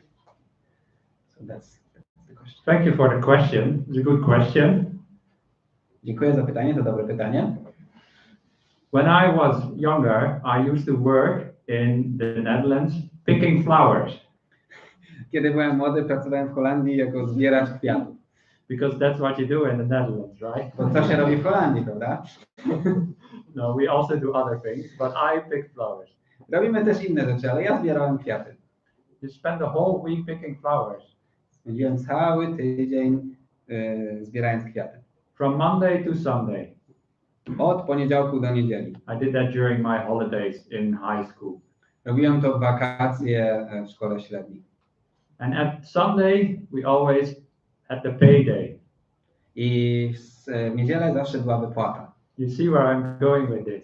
Widzisz, dokąd zmierzam. Because do I go to work on Monday expecting to be paid? Czy idę do pracy w poniedziałek, myśląc, że dostanę wypłatę? Or should I only go on Sundays from now on? Czy powinienem chodzić tylko w niedzielę? Because Sunday is the payday. Ponieważ w niedzielę jest wypłata. That would be nice to be always be paid every day. Fajnie byłoby, jakby nam płacili każdego dnia. And meditation is like that as well. It's not always payday in meditation. Medytacja jest dokładnie taka sama. Nie zawsze jest wypłata w każdy dzień medytacji. Sometimes it's not so pleasant. Sometimes you get really restless or tired or anger even. Czasami nie jest to takie przyjemne, czasami pojawia się niepokój, zmęczenie lub nawet gniew. But then it's your job just to be with that and allow it. Ale wtedy właśnie powinniśmy z tym pozostać, pozwolić temu być. And realize that this is also part of life. I jakby uświadomić sobie, że to też jest część życia. And this is just as much part of meditation as the days that it is really pleasant. I to jest tak samo część medytacji, jak te dni, kiedy jest przyjemna. Because the times that it is really pleasant are really the payday. They are the result of all the days that it wasn't so pleasant. Właśnie wtedy, kiedy medytacja jest naprawdę przyjemna, to są właśnie te dni wypłaty za też ten czas, kiedy niekoniecznie tak było. Because during the times we meditate and we are restless and everything hurts and it all seems like a chore, we learn to accept that life is like that. Kiedy mamy medytację, kiedy jesteśmy pełni niepokoju, pełni napięcia i nawet gniewu, to właśnie wtedy uczymy się akceptować, że jest to też częścią życia. And we cannot order our body to be always relaxed and we cannot order our mind to always be happy and peaceful. To jest właśnie lekcja, że takie jest życie, że nie możemy jakby rozkazać naszemu umysłowi, żeby był taki, czy naszemu ciału, żeby czuło tak, czy tak. So we learn to accept the way our body and minds are. Uczymy się akceptować właśnie nasze ciała i umysły takimi, jakimi są. And some days we accept it so much that we just become peaceful with how things are. I czasami akceptujemy to tak głęboko, że właśnie wtedy stajemy się spokojni. But this doesn't mean that if you are not peaceful that you're doing it wrong. Ale to nie znaczy, że kiedy nie osiągasz tego spokoju, to że robisz coś źle. It just means that it is a Monday To po prostu znaczy, że to jest poniedziałek, and not Sunday. a nie niedziela. So meditation, it's not always pleasant, but we learn as we go. A więc medytacja nie jest zawsze przyjemna, ale uczymy się w tym procesie. I hope that answers your question. Dziękuję To odpowiada. bardzo, szczególnie ten przykład z wypłatą po 7 dniach pracy rodzicom też jeździłam do szkoły pracować, ścinałam się. Dzień wypłaty był dokładnie tym wspaniałym dniem, także to fajne porównania.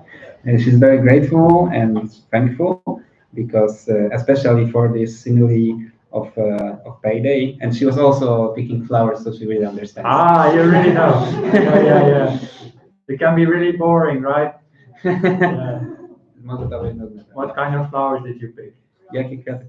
Roses. Oh, with the thorns. Róże z kolcami. Okay. I picked, nobody knows those kind of flowers. Alströmerias. Which one? Yeah. Nobody knows. Never mind. Jakiś tam kwiatek. Okej. Czy jeszcze jakieś pytanie z sali mamy, zanim przejdziemy do pytań z czatu? O, Natalia.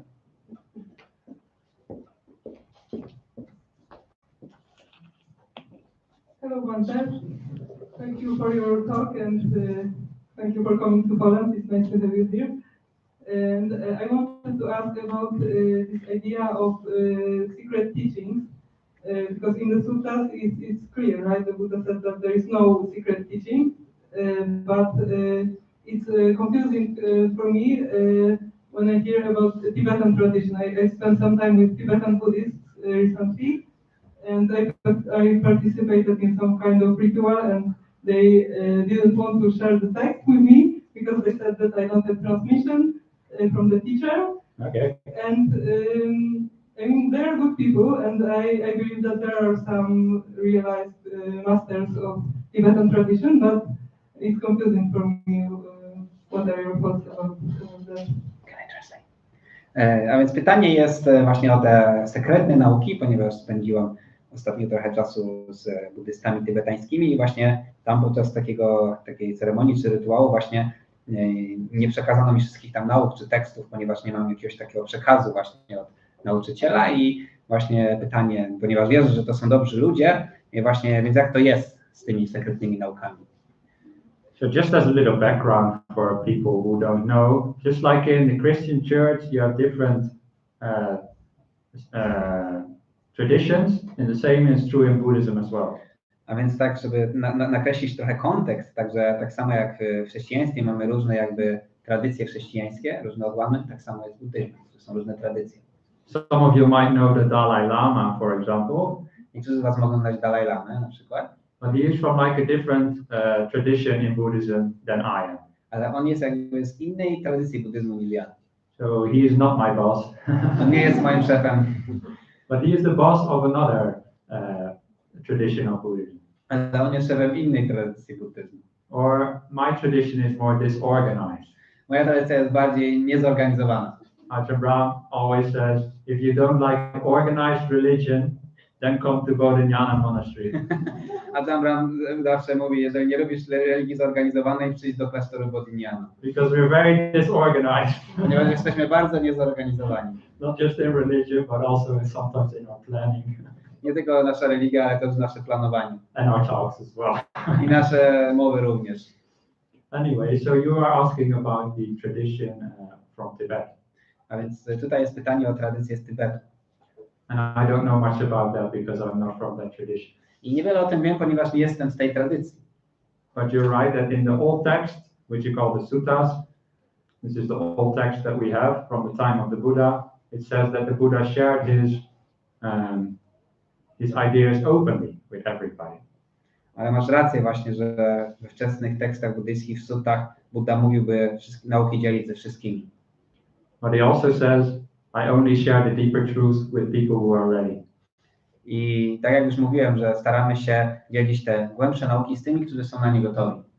Because if your mind is not ready, you might hear something different from what the Buddha is actually saying.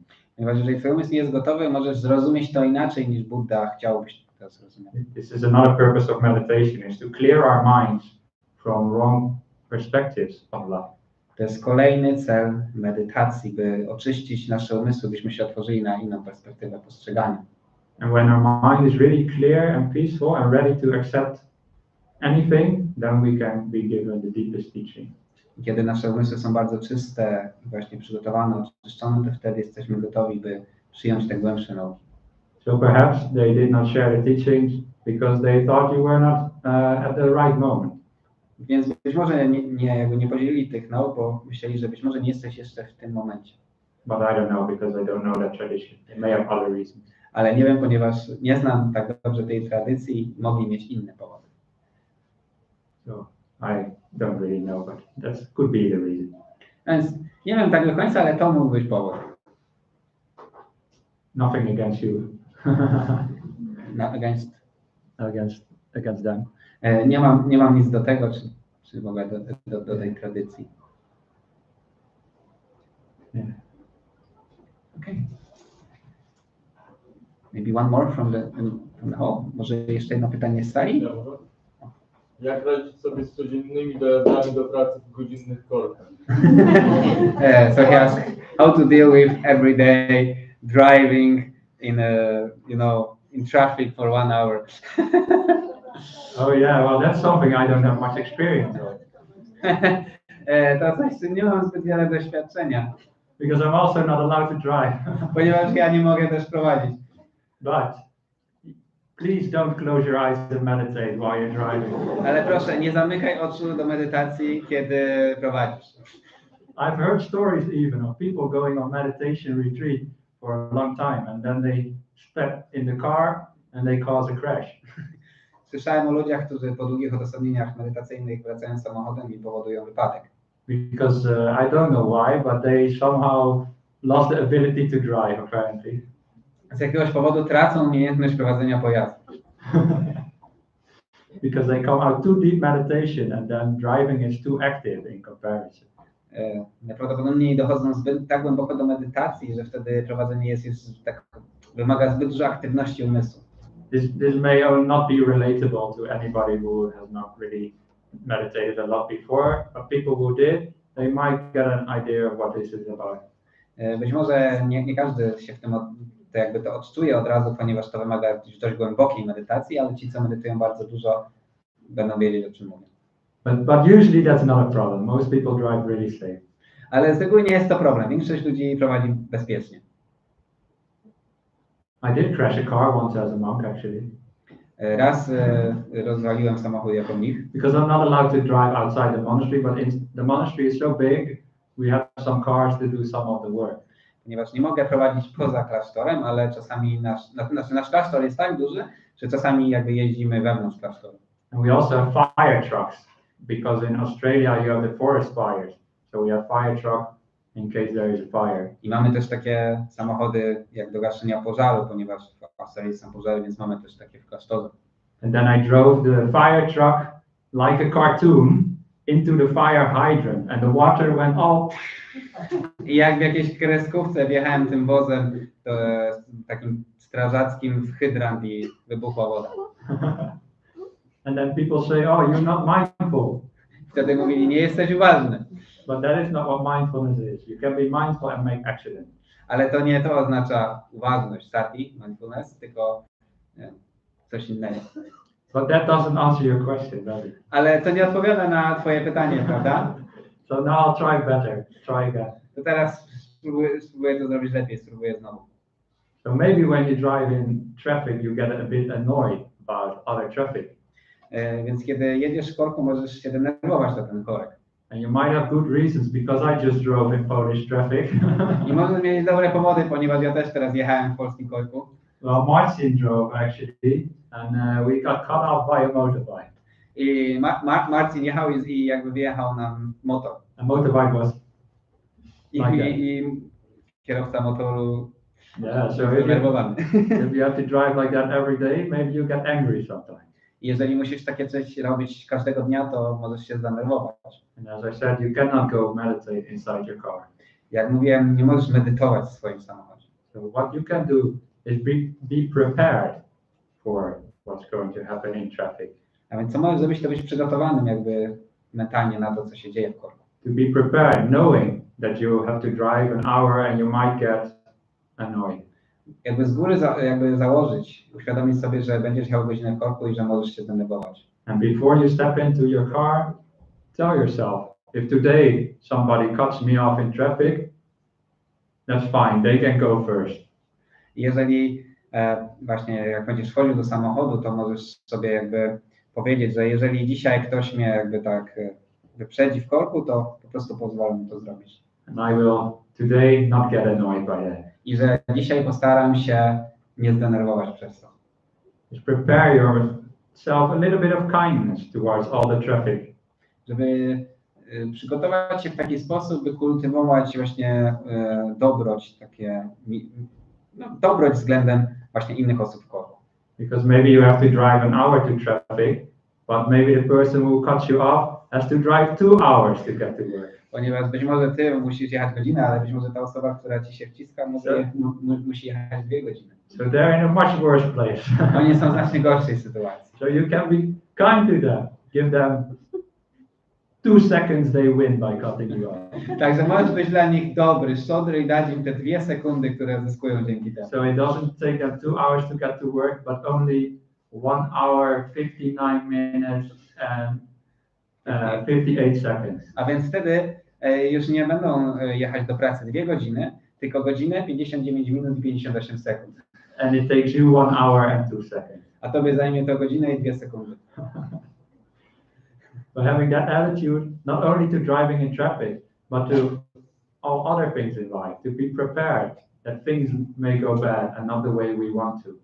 I możemy używać tej mądrości nie tylko do stania w korku, ale do wszystkich rzeczy w życiu, żebyśmy byli przygotowani na to, że rzeczy mogą nie pójść po naszej myśli. That is something Buddhists also practice. To jest coś, co buddyści również praktykują. We practice what we call loving kindness towards all living beings. Praktykujemy coś, co nazywa się miłującą dobrocią do wszystkich żywych istot. That's again this guy. To znowu ten gość. Because we all share this world together, where many things go wrong. I my dzielimy ten świat, w którym rzeczy idą nie nasze. And everybody has problems in life. I każdy ma problemy w życiu. Every living being has some sort of problem. Każda żywa istota ma jakiś problem. And all living beings try to be happy. I wszystkie żywe istoty próbują być szczęśliwe. Nobody wakes up in the morning. I hope I suffer the whole day long. Nikt nie wstaje rano i mówi, mam nadzieję, że będę cierpiał cały dzień. Everybody wants to be happy. Każdy chce być szczęśliwy. But by the nature of life, it is not always possible to get everything you want. Ale taka jest natura życia, że po prostu nie dostajemy zawsze tego, czego chcemy. And we realize that we are all in this situation together. Bad things happen to everybody. I właśnie warto sobie uświadamiać, że jesteśmy w tym razem, że wszyscy jesteśmy w tej samej sytuacji. And if you have this realization, then it gives rise to kindness and compassion towards everybody. I kiedy właśnie uświadamiasz sobie to, jakby centrujesz się w tej świadomości, to naturalnie rozwija się współczucie i dobry względem innych. And as Buddhists, we actively develop this as a type of meditation as well, this feeling of compassion and kindness towards all beings. Jako buddyści również jest to jedna z form medytacji, że właśnie celowo rozwijamy te uczucia współczucia i dobroci względem innych istot. And also including ourselves as well, which is often the most difficult part. I również względem nas samych, co często jest najtrudniejszą częścią. Because people don't realize, but we are way too judgmental of ourselves. Ludzie sobie nie zdają z tego sprawy, ale często jesteśmy zbyt ostro osądzamy samych siebie. This is why Ajahn Brahm told me to learn to be kind to myself and that others be kind to me as well. Dlatego Ajahn Brahm właśnie przypomniał mi, nauczał mnie, abym był dobry dla siebie i pozwolił być innym dla siebie. Because we always think we have to be better people, or that we have to change something about ourselves to be worthy of acceptance. Ponieważ często myślimy, że musimy być lepsi, musimy jeszcze coś udoskonalić, żebyśmy byli godni akceptacji. But the Buddha thought that everybody is already worthy of acceptance as they are. Buddha myślał, że każdy jest godny akceptacji już takim, jakim jest, już teraz. Including the motor driver who cut us off in traffic. Wyłączając to tego, kto wpycha nam się w korku. So by developing that kind of meditation, you will be less annoyed in traffic. Więc rozwijając taką formę medytacji, będziesz mniej zirytowany w korkach.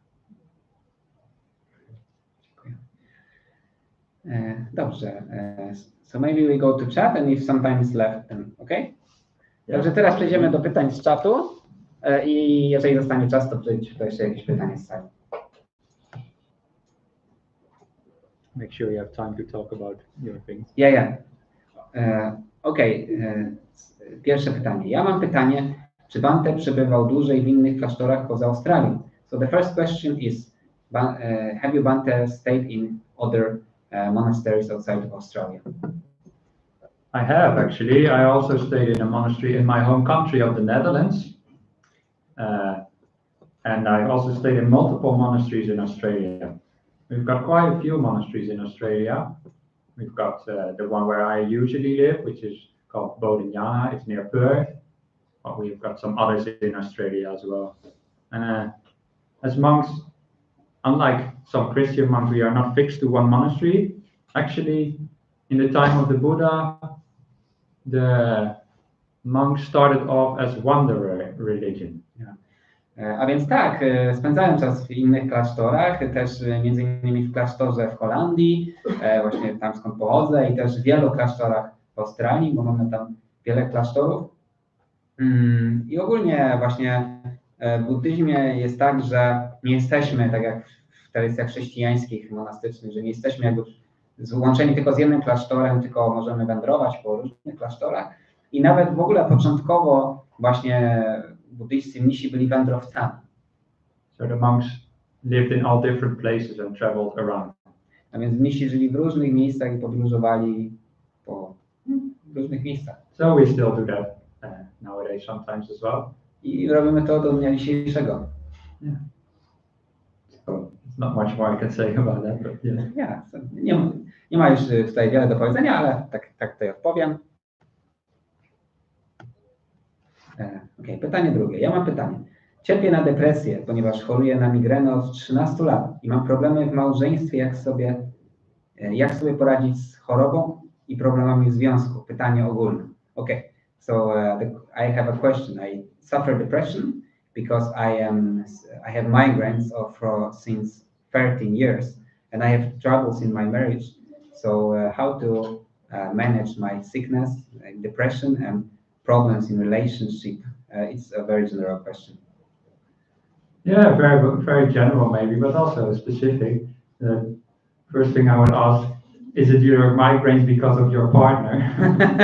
No jest to ogólne pytanie, ale też dość specyficzne, więc pierwszą rzeczą, o którą zapytam, to czy te migreny są spowodowane twoim małżeństwem. In that case, I've got the solution. W tym wypadku znam rozwiązanie. I don't have migraines because of partners. Ja nie mam migren w związku z partnerami. Okay, yeah, I'm making fun of it, sorry. Trochę się wygłupiam, przepraszam. But that's one way to live depression a bit. Ale to jest właśnie jeden sposób, żeby się rozluźnić. To take life a bit more lightly. By wziąć życie trochę bardziej lekko, tak zabawnie. To not have too high standards of ourselves and of life. By nie mieć zbyt dużych standardów względem życia i samych siebie. I said before how everybody is already worthy of acceptance, however they are right now.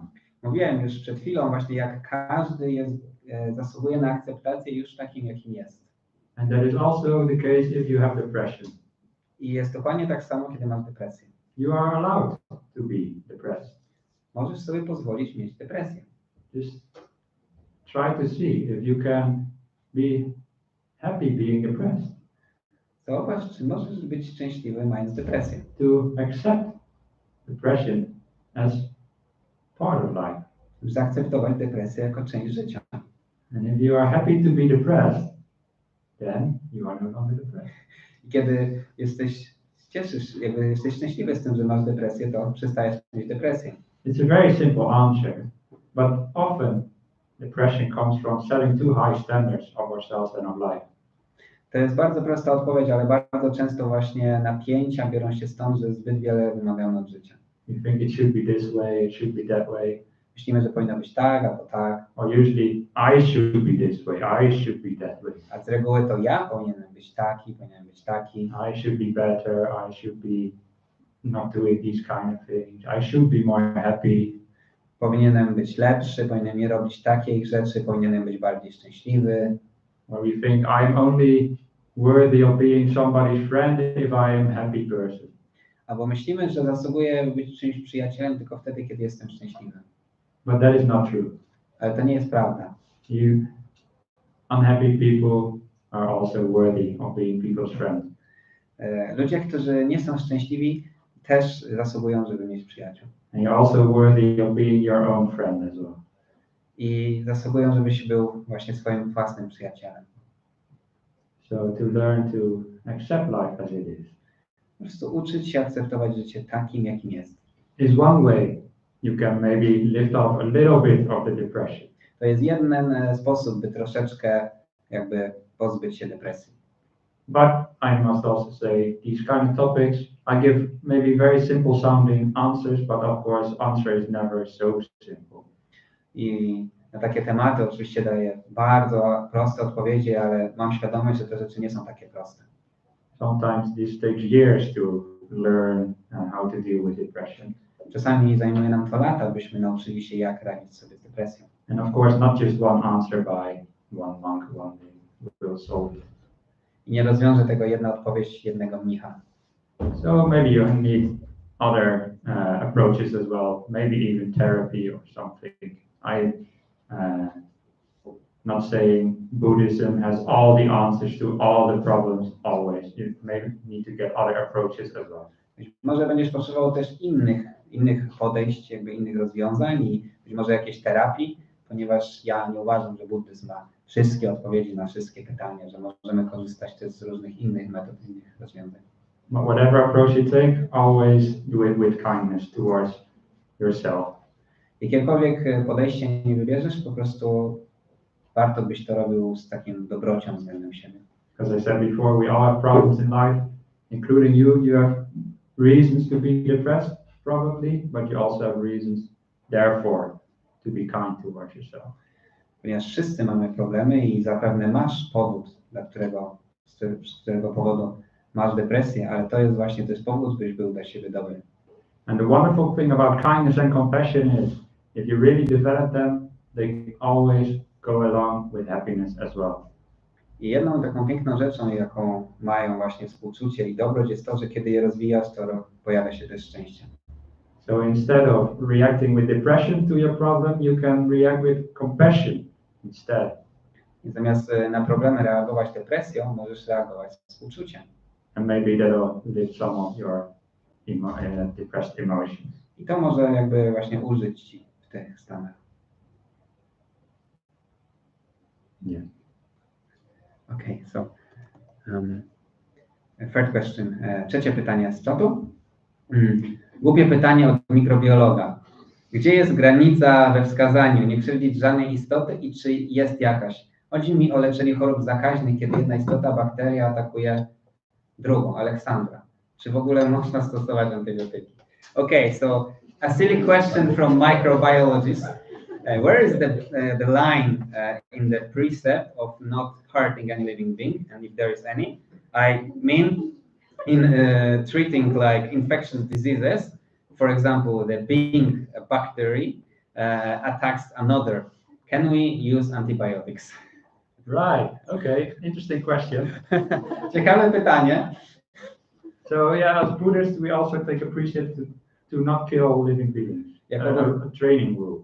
Jako buddyści mamy też takie właśnie wskazanie, w którym powinniśmy się trenować, żeby właśnie nie krzywdzić żadnych żywych istot.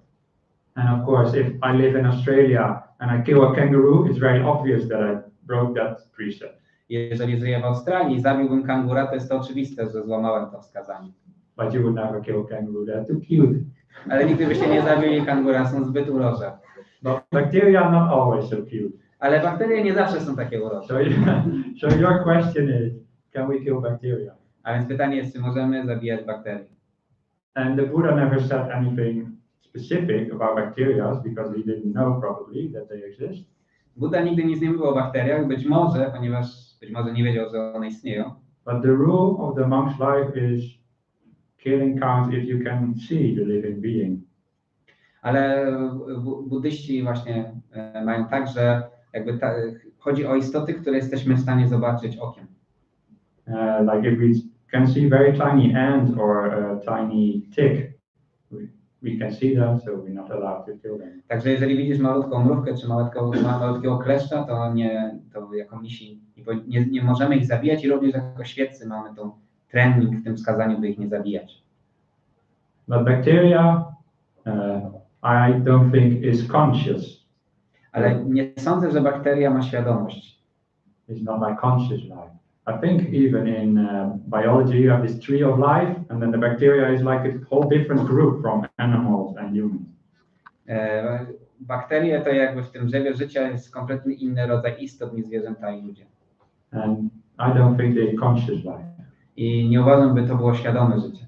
It's more like virus, you know, virus is sort of life, but definitely not conscious. It's more like a DNA or something. To jest bardziej jak wirus, który choć jest jakąś niby formą życia, ale nie jest świadomy. So I think we can use what was it? Antibiotics. Antibiotics. Yes. A więc myślę, że możemy używać antybiotyków. And many monks have used it in the past. I wielu mnichów ich używało. So yeah, even microbiologists can keep their job if they're Buddhist. A więc nawet mikrobiolodzy mogą utrzymać swoją pracę, jeśli są buddystami. But butchers cannot. Ale rzeźnicy nie. Następne pytanie. Jakie rady dałbyś polskim lokalnym grupom medytacyjnym, które chcą budować buddyjskie społeczności wokół siebie? So the question is for Bhante. What advice would you give Polish like local meditation groups that wish to build Buddhist societies around them? Maybe that's more for you actually. Really? Because you are more in touch with the Polish Buddhist society than me. Bhante mówi, że być może to jest pytanie do mnie, bo ja jestem bardziej w kontakcie z buddyjskimi społecznościami. But I will reply that the question is for Bhante. What was the question again? How can we build better Buddhist groups in Poland? No, what is advice to, when we have meditation groups so we can build societies around them? Communities. Bigger communities.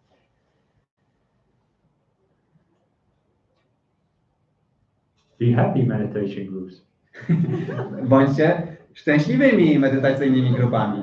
Because then you attract more people. Ponieważ wtedy przyciągacie więcej ludzi. They see you are happy and you are kind and you share.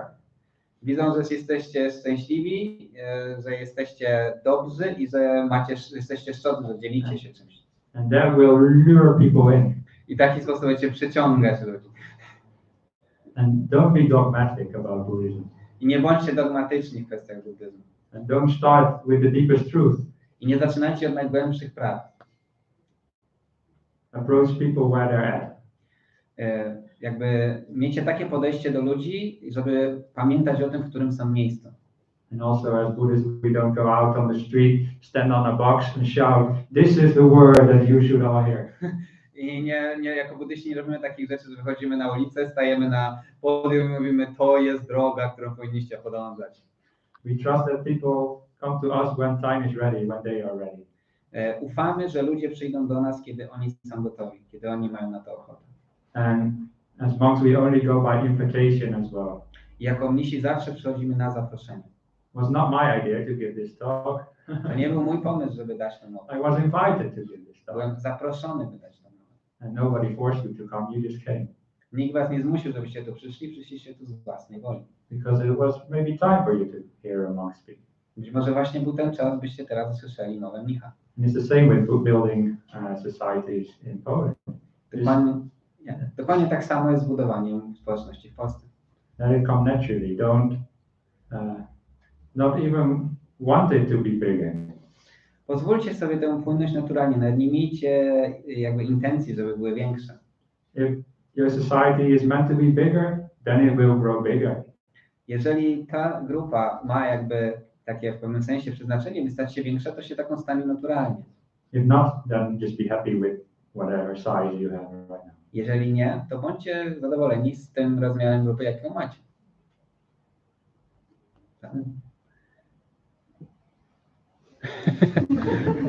Okay, next question. Sadhu is a Buddhist word meaning good. Yeah, sadhu. Jeszcze drugie głupie pytanie.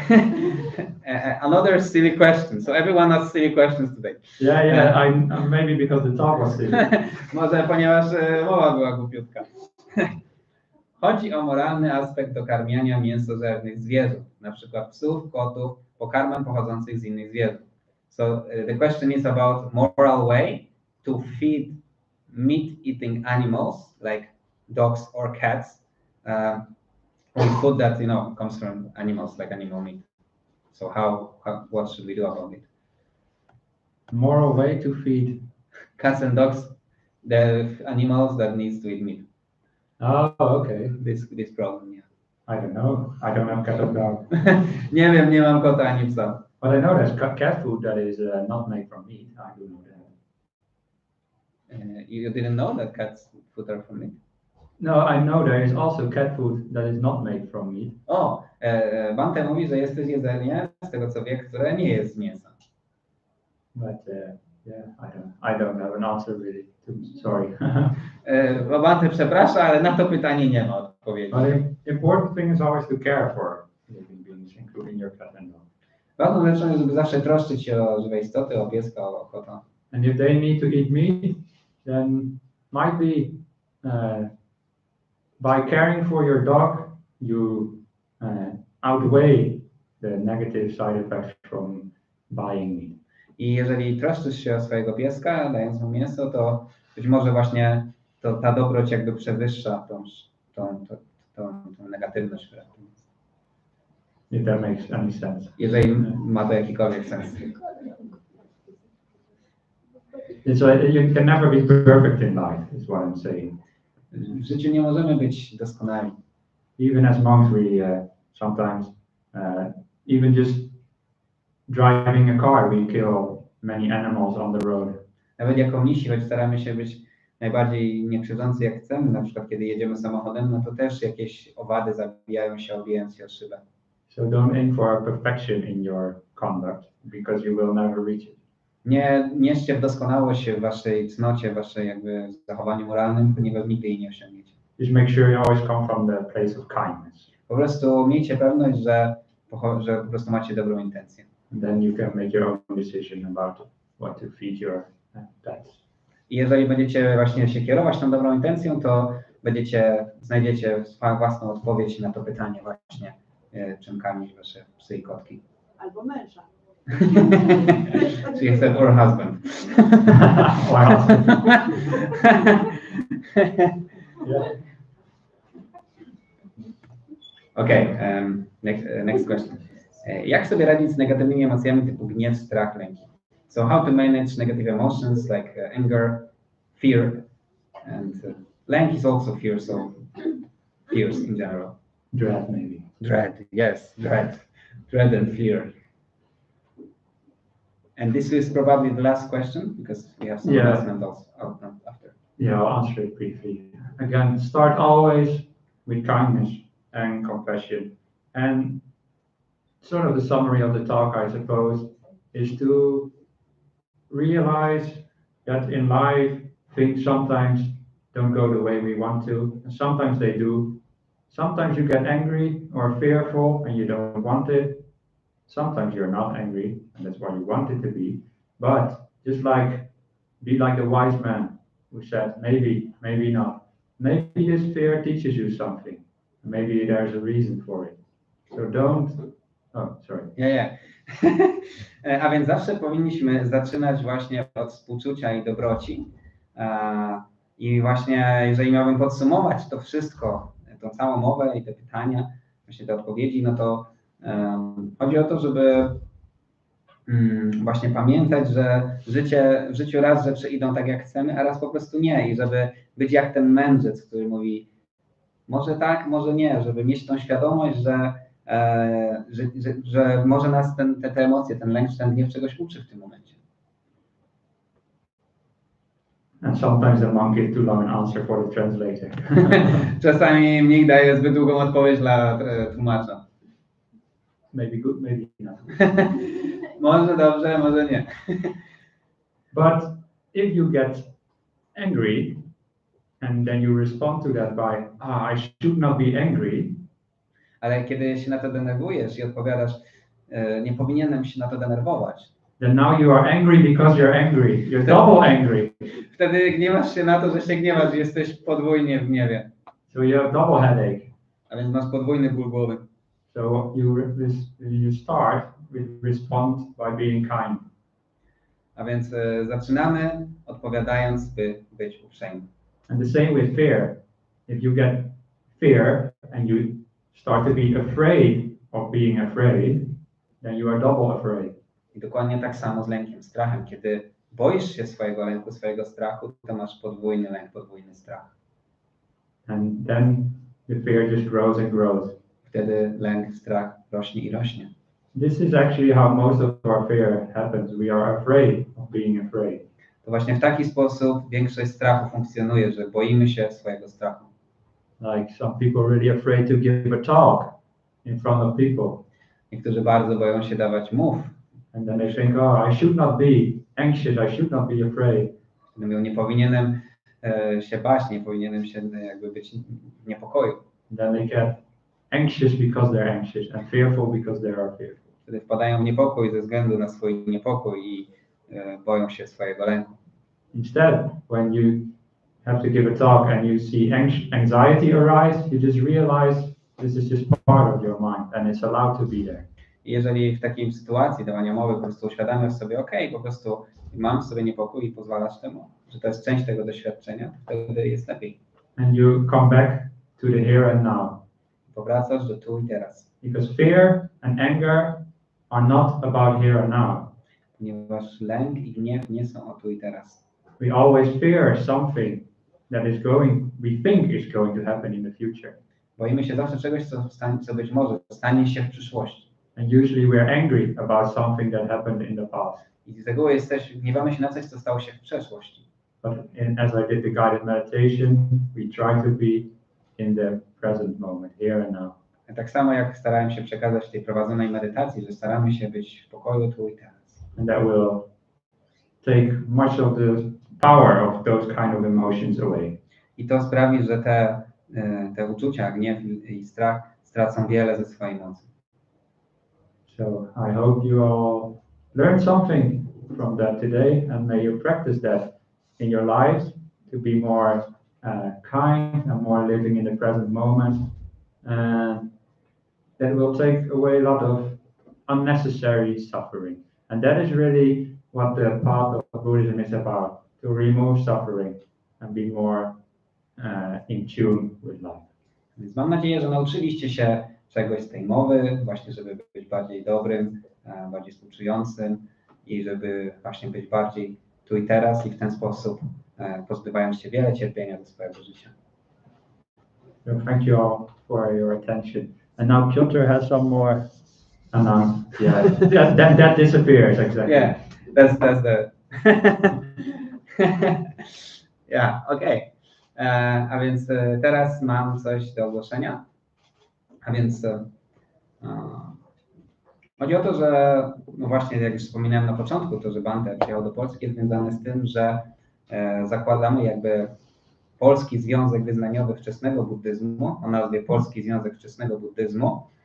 I chodzi o to, że to jest bardzo ważny krok, ponieważ związki wyznaniowe w Polsce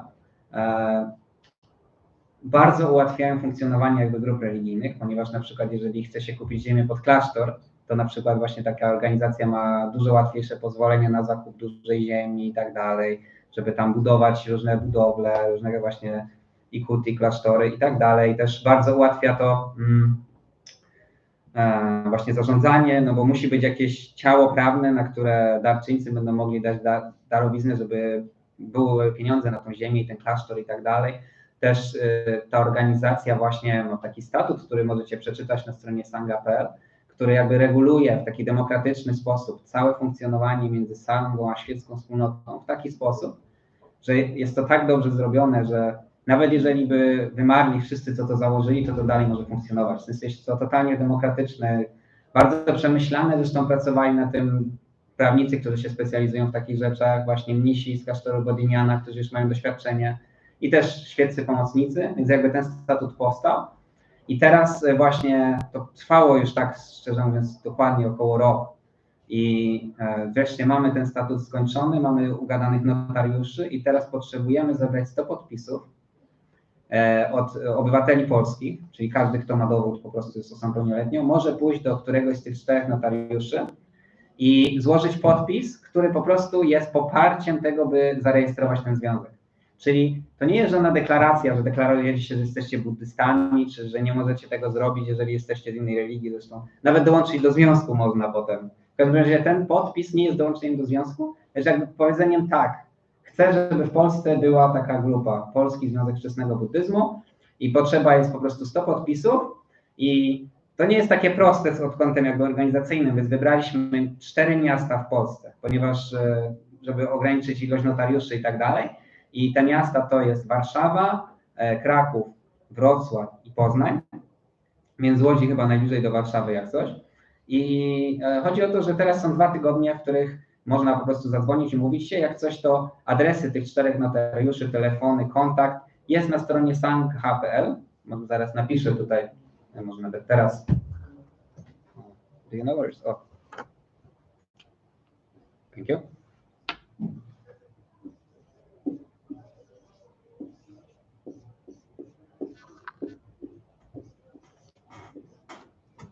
Sangha.pl. Oh, okay. I hope they see it. Is it in reverse on the video? I don't know. Well, then you write it in reverse while you talk. Okay. I've got something to do also. Yeah, a więc I wonder if you will make it. A więc na tej stronie możecie to znaleźć i po prostu bardzo Was proszę w imieniu jakby wszystkich zaangażowanych w to, by jeżeli macie chwilę po prostu pojechać. Tam złożenie tego podpisu kosztuje 25 zł, a to po prostu z kwestii organizacyjnych jakiś tam nie mogliśmy tego pokryć niestety, także też prosimy Was o wsparcie w tym kontekście i naprawdę to jest wielka zasługa, ponieważ przyczynicie się do powstania klasztoru w Polsce w przyszłości i zależy nam właśnie na tym, żeby się zmieścić w 2 tygodniach, bo nie chcemy zwlekać, bo będzie to wielka szansa dla wielu ludzi. Właśnie jest wiele ludzi w Polsce i mężczyzn i kobiet, które chcą zostać mnichami, mniszkami. Damy im tą szansę, damy szansę ludziom, żeby jeździli do klasztoru, na medytację, na nauki i tak dalej. No i w ogóle rozprzestrzeniać się sasanie w Polsce. I to jeszcze właśnie gałęzi Ajana Brahma. No po prostu myślę, że wszystkich nas to bardzo cieszy, także prosimy Was w imieniu właśnie wszystkich, którzy są zaangażowani w to i wszystkich buddystów w Polsce, byście podjęli ten wysiłek i właśnie może wybrali się na przykład właśnie tam chociażby do Warszawy, żeby złożyć ten podpis, żebyśmy mieli pewność, że zbierzemy 100 tych podpisów. Także to jest w sumie to ogłoszenie, jakie chciałem.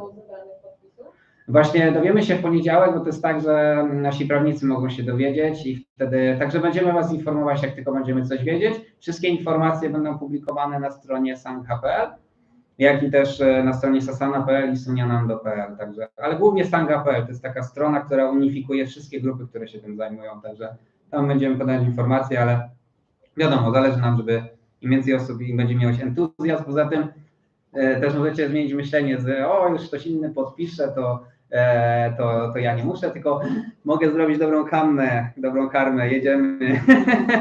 Będę mógł do końca życia mówić, że złożyłem podpis i do stworzenia organizacji, która umożliwi klasztor w Polsce, także pierwszy buddyjski, także w tradycji Theravady czy Wczesnego Buddyzmu, także zachęcam i prosimy o to. Dziękuję, to chciałem powiedzieć. Tak? Że głośno powiem, to będzie słychać. Aha. Mam pytanie o klasztor, jaki jest plan, bo były plany na jeden klasztor żeński, tak. Tu pod tak. Warszawą, drugi, a teraz się wszystko pozmieniało. Czy ten klasztor, który jest w planach, będzie i dla mnichów, i dla mniszek? Znaczy plan jest taki, że tak naprawdę plan nie jest taki ścisły, ale raczej jest tak, że ogólnie nawet w statucie jest. To tak odpowiem, że tak powiem dyplomatycznie, że w statucie jest zapis, że obowiązkowo musi powstać, jeżeli powstanie najpierw mnichów, to później musi być mniszek. Jeżeli będzie mniszek, to potem musi być mnichów, że musi być minimalnie jeden i dopiero potem już dowolne wedle woli sangi. Także na ten moment myślę, że znaczy nie jest to jeszcze na 100% przyklepane, ale myślę, że raczej mnisi będą pierwsi, chociażby z tego powodu, że już łatwiej będzie o adżanów, którzy chcą przyjechać, prawda, bo jest wielu jakby dojrzałych adżanów, więc jakby, ale nie jest to na 100%, ale myślę, że raczej będzie to męski. Bo rozumiem, że do mniszek potrzebne są mniszki. Mniszki, no, tak. Mniszki dojrzałe. Tak. Będzie łatwiej, Dobra, dzięki. Okej. So, jeszcze Adrian teraz na koniec. Tak, ja chciałem jeszcze raz serdecznie wszystkim podziękować za przyjście i podziękować też Bhante Sunyo i Piotrowi za wspaniałą mowę i za super tłumaczenie. Jesteśmy bardzo wdzięczni, że przyjechaliście na nasze zaproszenie. Chciałem też podziękować Wydziałowi Ekonomiczno-Socjologicznemu Uniwersytetu Łódzkiego za to, że udostępnił to miejsce nam całkowicie za darmo. Wydawało mi się, że to zupełnie niemożliwe, żeby organizacja, z którą jesteśmy związani, dała nam aulę do mowy buddyjskiej, a jednak to się udało, więc jestem za to bardzo wdzięczny i jak ktoś ma chęć się dokształcić, to polecam. A poza tym chciałem jeszcze powiedzieć, że jeśli ktoś chciałby popraktykować buddyjską medytację trochę więcej, to zapraszamy w soboty do naszej lokalnej grupy tutaj w Łodzi. Jesteśmy, myślę, że całkiem fajnymi ludźmi i jak chcecie więcej się o nas dowiedzieć, to możecie poszukać na Facebooku strony Theravada Łódź. I tam będą wszystkie informacje o tym, kiedy, gdzie i tak dalej. Także dzięki wielkie. Dziękuję. Dziękujemy. Sadu, sadu, sadu. Okej. Dziękujemy. Thank you. Dzięki. Trzymajcie się.